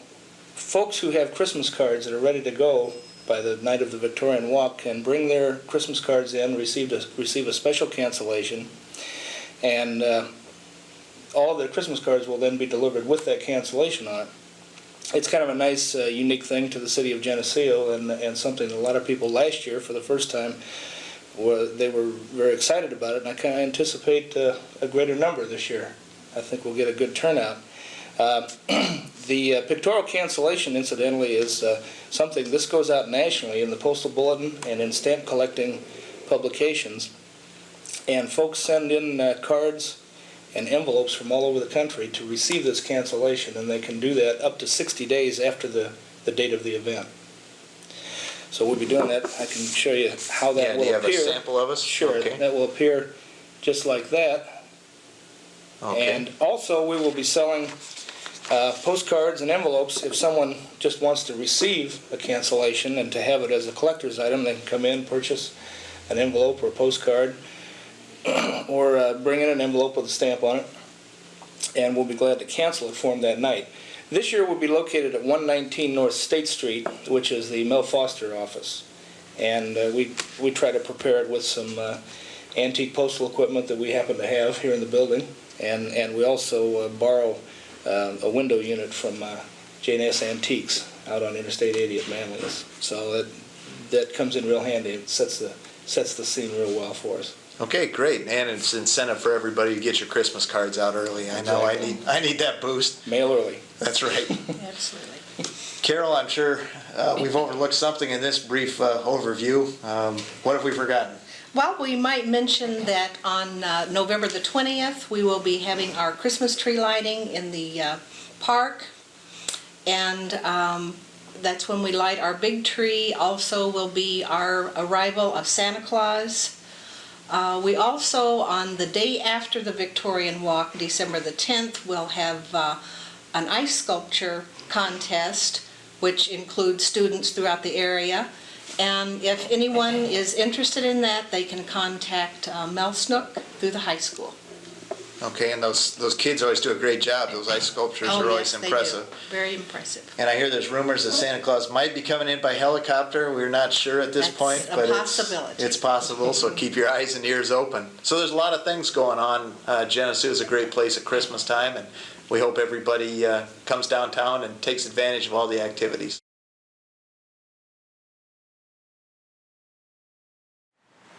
Hi, I'm Deanne McCullough with JCTV, and with me this morning is Pastor Paul Olson with First Lutheran Church here in Geneseo. He also chairs the Gang Awareness Task Force. We welcome you here today, Paul.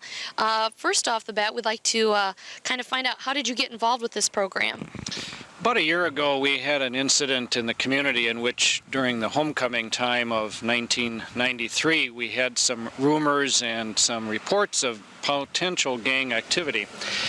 Some of that gang activity was pretty deliberate, I think, to try to get people scared and to get them upset and get a lot of anxiety arising in the community. But some of it was real, because gangs have been for a long time trying to get a foothold into Geneseo.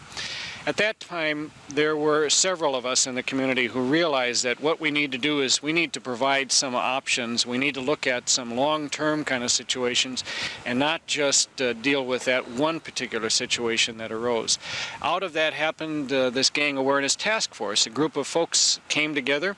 We found some ways that we could work together and have since formed some good bonds and some good opportunities for the community to be aware of some of the issues that are facing us.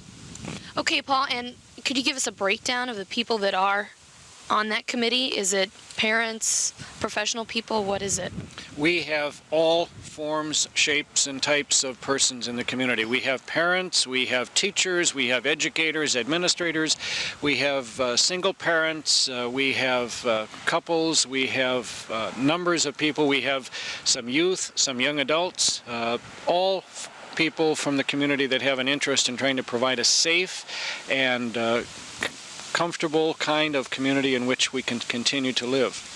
Okay, and just out of curiosity, do you think that this is a cycle that we're going through, or what do you think is causing a lot of this? I think that it's not a cycle. I think it's a reality, and I think we have to deal with it. I think the reality is that Geneseo is a prime target for gang activity. I think there are several reasons for that. Number one, we have a high number of competitive young persons who want to exceed. Some of them cannot exceed, some of them can't make it, and as a result they need to find other alternatives. Unfortunately, they turn to some negative alternatives such as gang activity. I think we also have an affluent community. Gangs are interested in money. That's what keeps them alive. Money, power, prestige, drugs, all of those issues are what keeps a gang alive. And as a result, this community, because it has some affluence, is a prime target for the gangs. I think what you just touched on there, the affluent community, I think a lot of people would tend to think that that would be the least thing that they would be looking for, but in this case, we're a prime target for that area. How can people get involved, or get involved with the task force, or anything within their own community, not necessarily with the task force? There are a couple of ways. If persons want to simply be a part of the task force, that's real easy. November 17th, 7 o'clock, Thursday night at the high school library is our next meeting.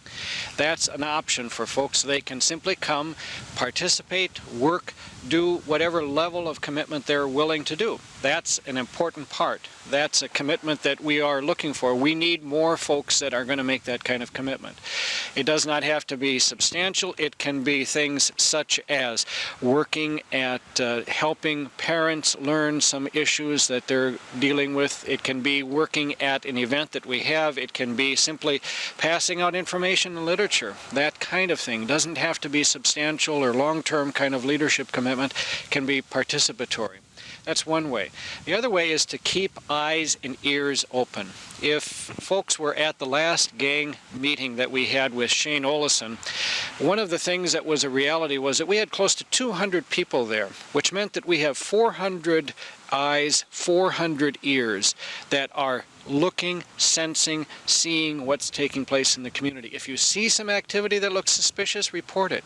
If you see something that doesn't look right, report it. If you see something that doesn't seem appropriate, report it. That's what we need. We need to have a large-scale community and area watch program. That's essential. That's good. I did attend that meeting there about a month ago, wasn't it, on a Thursday night or whatever. And the whole study hall area was full, and it was nice to see a lot of those parents there. I just hope that there were more people that could get out there and hear about the message. Is there anything else you'd like to add this morning, Pastor Olson? We have done several things that I think are important to see the kind of history that we've done just in a year. We've had 3 large-scale community meetings. We have touched over 850 people with a message about gangs in the community. We have developed a tutoring center in the community called the Learning Center, which meets in Geneseo on Tuesday, in Atkinson on Wednesday, and it provides a tutoring setting for young children. And that's one of the things that we're trying to do, is to provide a place where self-respect and self-image can be developed. That's one of the things that gangs feed on. They feed on negative self-image. They feed on lack of self-respect. And that's why a gang is so critical for some of these young persons, because they're looking for that they can't get in any other setting. What we're trying to do then is to provide a way for these young people in elementary age to gain that self-respect so that they won't look for a gang to give them the image that they're trying to pursue. I don't know if I'd want to go back in time and be growing up right now during this time period, but I know that a lot of my friends that live in the Chicago area serve as Big Brothers, Big Sisters, or some kind of programs like that where they work with kids. And you know, that's something always that people can get involved with too. But do you have anything else besides that, Pastor Olson? Well, there are those kind of programs that are available. Youth Service Bureau in Henry County has that kind of a program. It's called a PAL program, and if people have an interest in working in that area, they're certainly welcome to do that. I just hope that people will take seriously the issues that we're facing as a community. We cannot, as Shane Olison reminded us, keep blinders on. We have a wonderful community. It's a great place to live. It's a wonderful place to raise a family. But we can't keep our blinders on. We have got to make sure that we are real about what the issues are that are facing us. And gangs are real, and they would like to be a part of this community. We have got to do something corporately and as a community to help prevent that from happening. Okay, and if they have any questions, is there anyone that they can contact by phone here in the area? Call me. Okay. Just call me. 944-3196 is my office, and you can find my phone number at home in the phone book, and I'm willing to do whatever I can. I'll be happy to speak. We can have speakers come in. If community groups have an interest in having somebody, we'll make sure that we get somebody over there. Well, thank you, Pastor Olson. It's definitely something to be concerned about here in the community, and that's all we have for this segment of JCTV on Gang Awareness.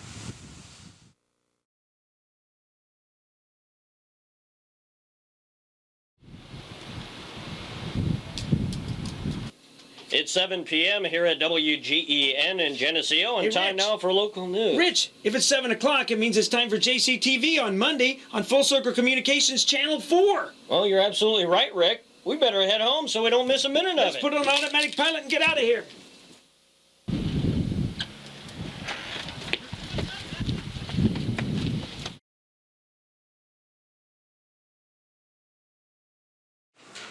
Hi, I'm Melanie Rice, and I'm here with JCTV here at the high school with Carrie Garlick and Sarah Rutledge. We're going to talk about the Hunger Drive here at the high school. Girls, I understand this is the first year for this. You want to tell me a little bit about it? Well, what it is, it's stemmed out of the Quad Cities. It's named the Student Hunger Drive. That's what this is, their logo right here on these buttons.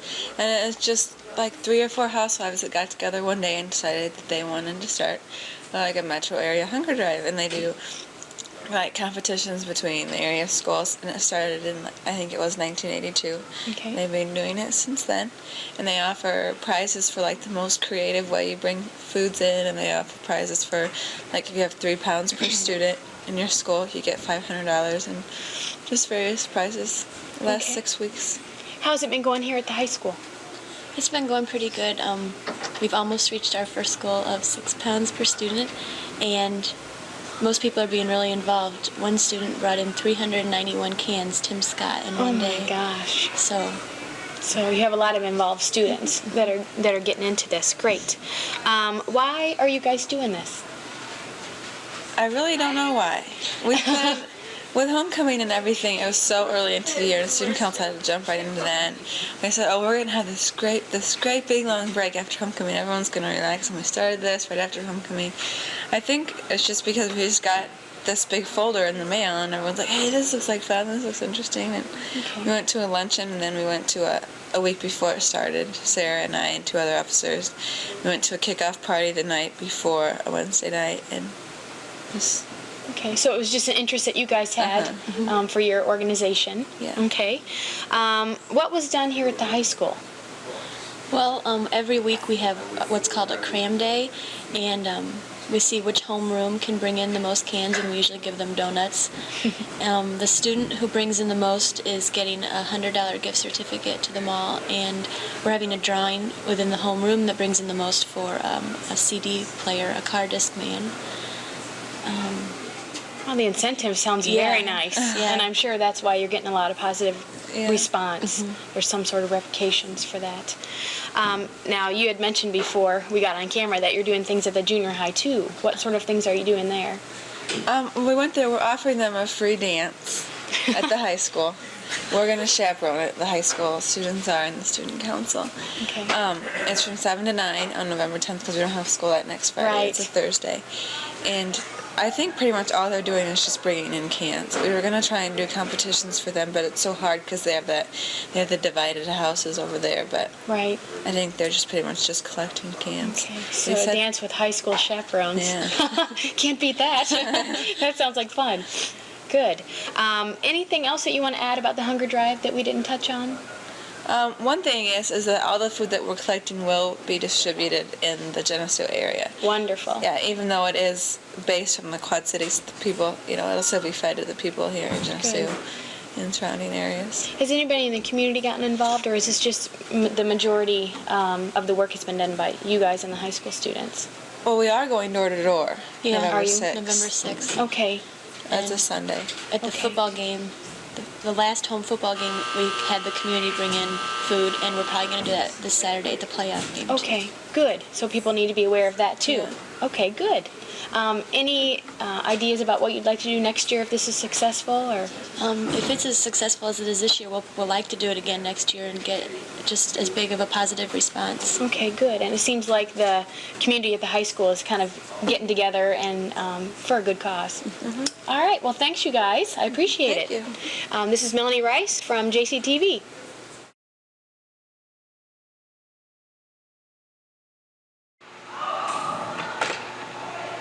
Hi, I'm Chris Moose, and when I'm in Geneseo, I like to watch JCTV. 8, 7, 6, 5, 4, 3, 2, 1.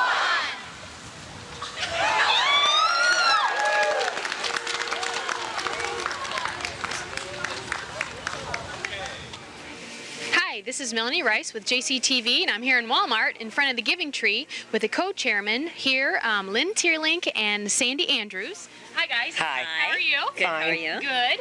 How many years has this been going on? This is our third year. Okay. And it seems to me that it's been fairly successful. Very successful. Very successful. Very successful. Lots of participation. Okay. Where did the idea come from? Well, we had been taking ourselves angels from trees in the Quad Cities for several years, and there was nothing available in Geneseo to help out our local needy children. So I decided during my year as presidency that I would like to start this project, and that's what initiated it, was to help our children. And all the gifts and such and the names come from this area, correct? Yes, they do. Right. We have 6 different agencies that we get names from, and then we have had local art students who made our angels this year. We were lucky to have a lot of help with that. And then we just stock the tree every day, and hopefully people will come out and grab an angel and buy for the needy kids. How many angels did you provide for the tree? Well, it usually runs between 400 and 500 this year. Unfortunately, it grows every year. So, and each day you have to come and take the presents and refill the tree. So that is a lot of work for you guys. Yeah. Yeah, every night I come and thankfully we've had a trunk load every night. And we come and then we restock the angels, and we get help out here from people at Walmart who help us keep the tree stocked. So. And you two are with the Junior Women's Club? I don't even think we mentioned that. Yes, That's right. we are. Geneseo Junior Women's Club, right. After you get all these gifts, then how do you wrap them? I mean, who wraps them?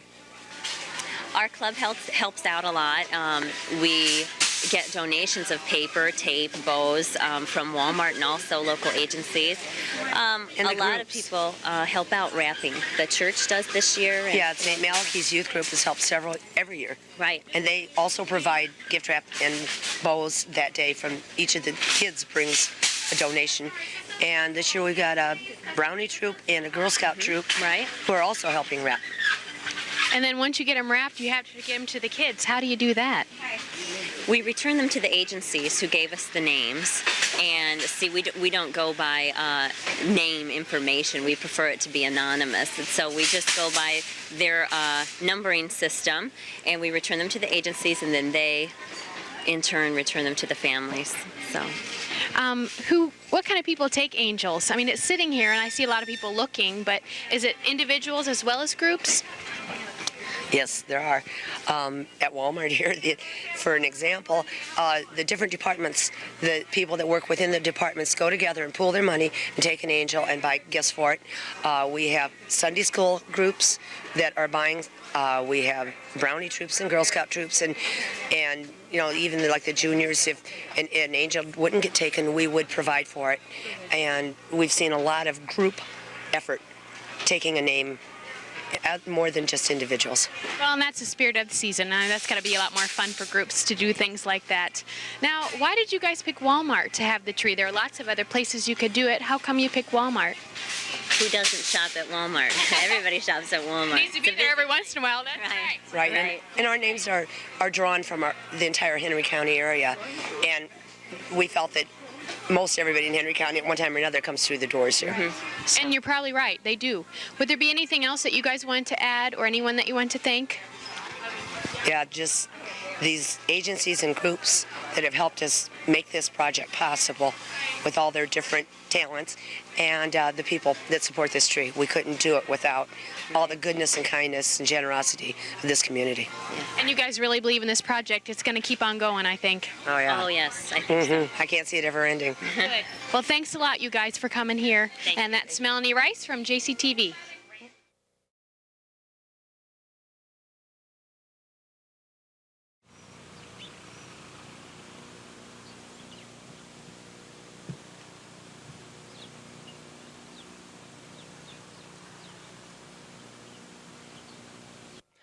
Hello, this is Willis Andel with JCTV, and we're here today at the Quad City Airport. And with me is Kent Johnson, who's an air traffic controller here at the Quad City Tower. Kent, just for an overview, tell us exactly what are the duties of an air traffic controller.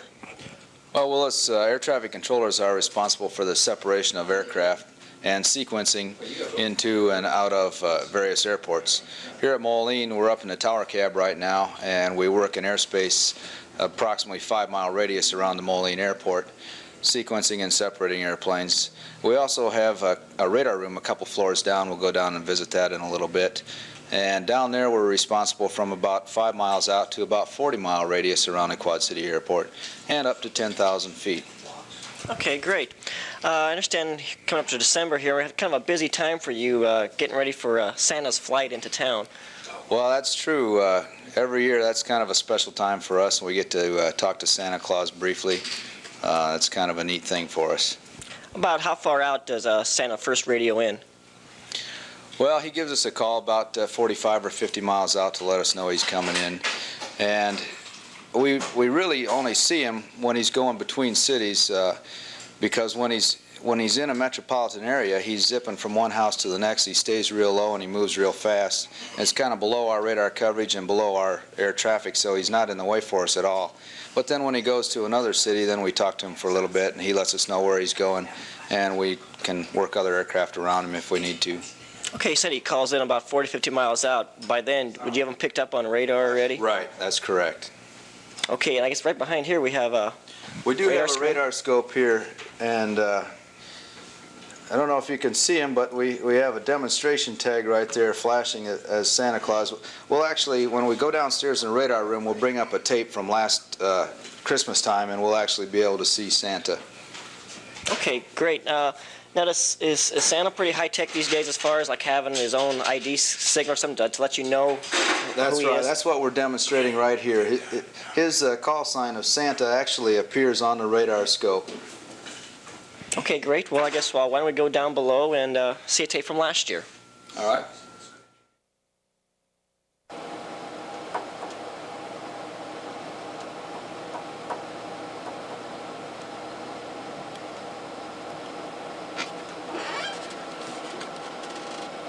Doug, this point out up here, is that just for display? Or? Well, we're down in the radar room now, Willis, and I'll punch a couple buttons up here in just in a second, and we'll get a tape, computer tape from last year, Christmas time, and we should be able to see Santa's sleigh as he's traveling en route. Let me punch some buttons and see what we can get here.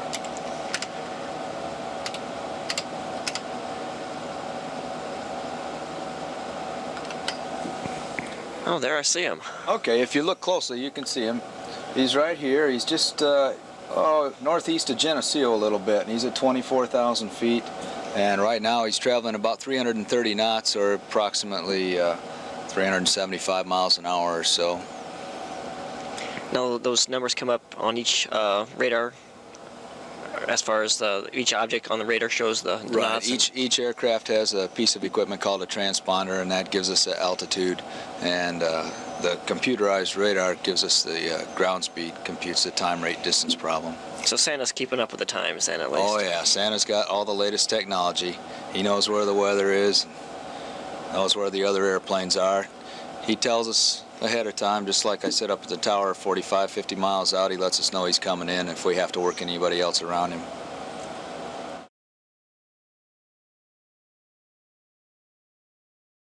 Hi, I'm Renee Moore for JCTV, and I'm here at Santa's workshop.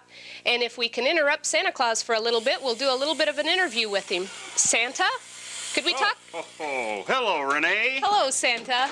Wondered if we could talk with you for a moment or two. Certainly. Great. We were wondering, as far as the toys here that you've got so many of on your workbench here, do you do all of those yourself that you deliver at Christmas time to the children, or do you order them in? How do you take care of all those toys? The elves and I are busy all year planning and designing and building all these toys. Boy, it sure looks like you've got quite a variety here, too, for about every boy and girl there imaginable. We try to have something for everyone. Great. Another question, Santa, when you bring these toys around to the children and you fly them, with your reindeer, those reindeer seem to be pretty talented. Do you do the training yourself, or what do you do to get the reindeer ready for that busy Christmas Eve night? Well, we start working real hard in September, about the same time the kids go to school. We do a lot of training flights right up until Christmas Eve. Great. Now on Christmas, when you're out and about and delivering these toys and in everyone's home, do you stop and talk with anyone? Do you visit at all? We don't visit with the children at all because we're so busy rushing house to house. We deliver the toys, drink our milk, and eat our cookies, and off to the next house. The only person I do talk to is the air traffic controllers, so that I keep clear of all the airplanes that are up in the sky. Yeah, we got to remember that safety factor there for everyone involved, don't we, Santa? That's right. When you're at the houses, is there any special treat you especially like to find on your plate that we leave for you? Oatmeal raisin cookies, they're my favorite. Great. Well, Santa, we got to get going. I know you're so busy here trying to get ready with Christmas just around the corner. Do you have any advice for the ones watching tonight? There's still time to be good right up until Christmas. And I think everybody can be good all the time. Great. Well, with Santa Claus, I'm Renee Moore for JCTV. Merry Christmas. Merry Christmas.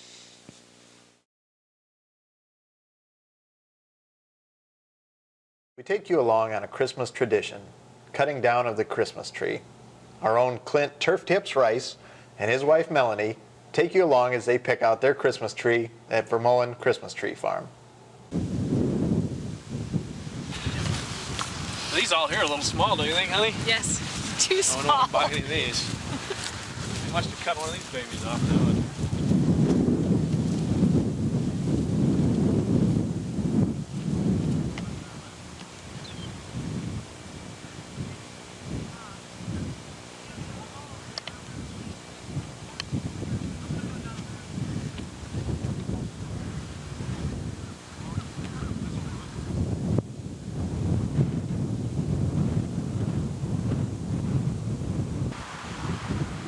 Already been down there? Wow. Not trees.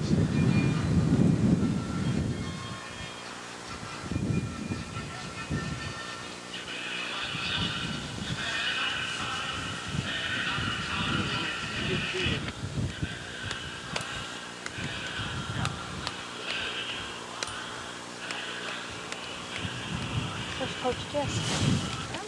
Did you say I saw a better one? Clint had picked out 3 so far. Go back and stand next to that big one back there.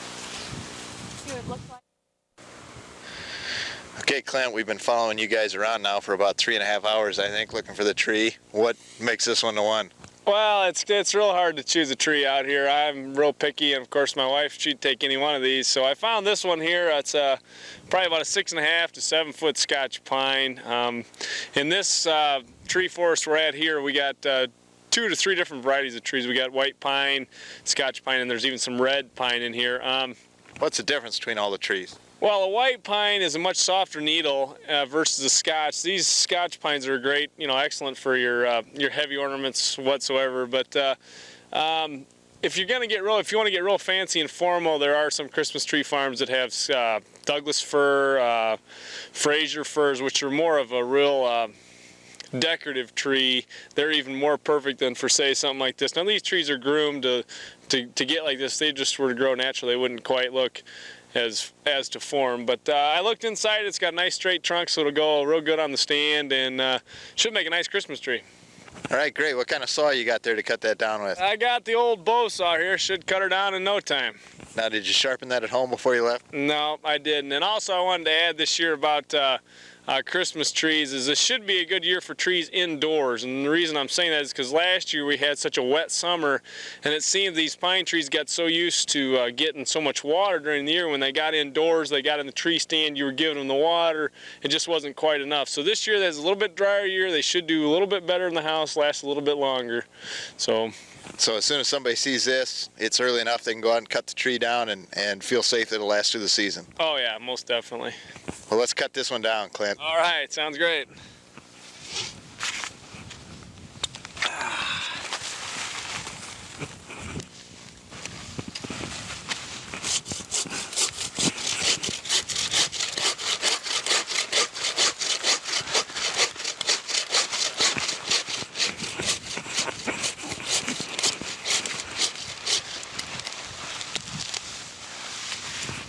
There she is, ready to go home and put up in my front room.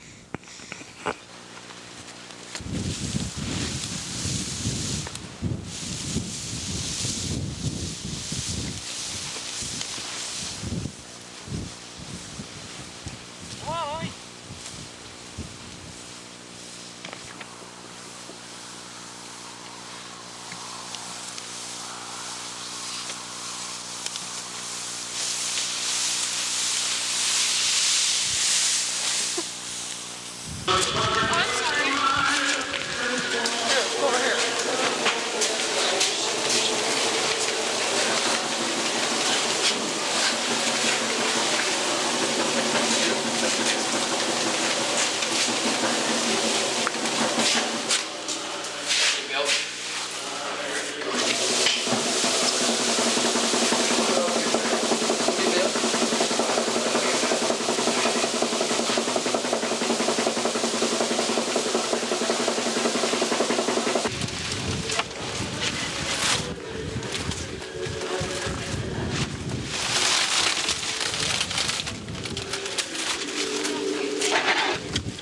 Thank you.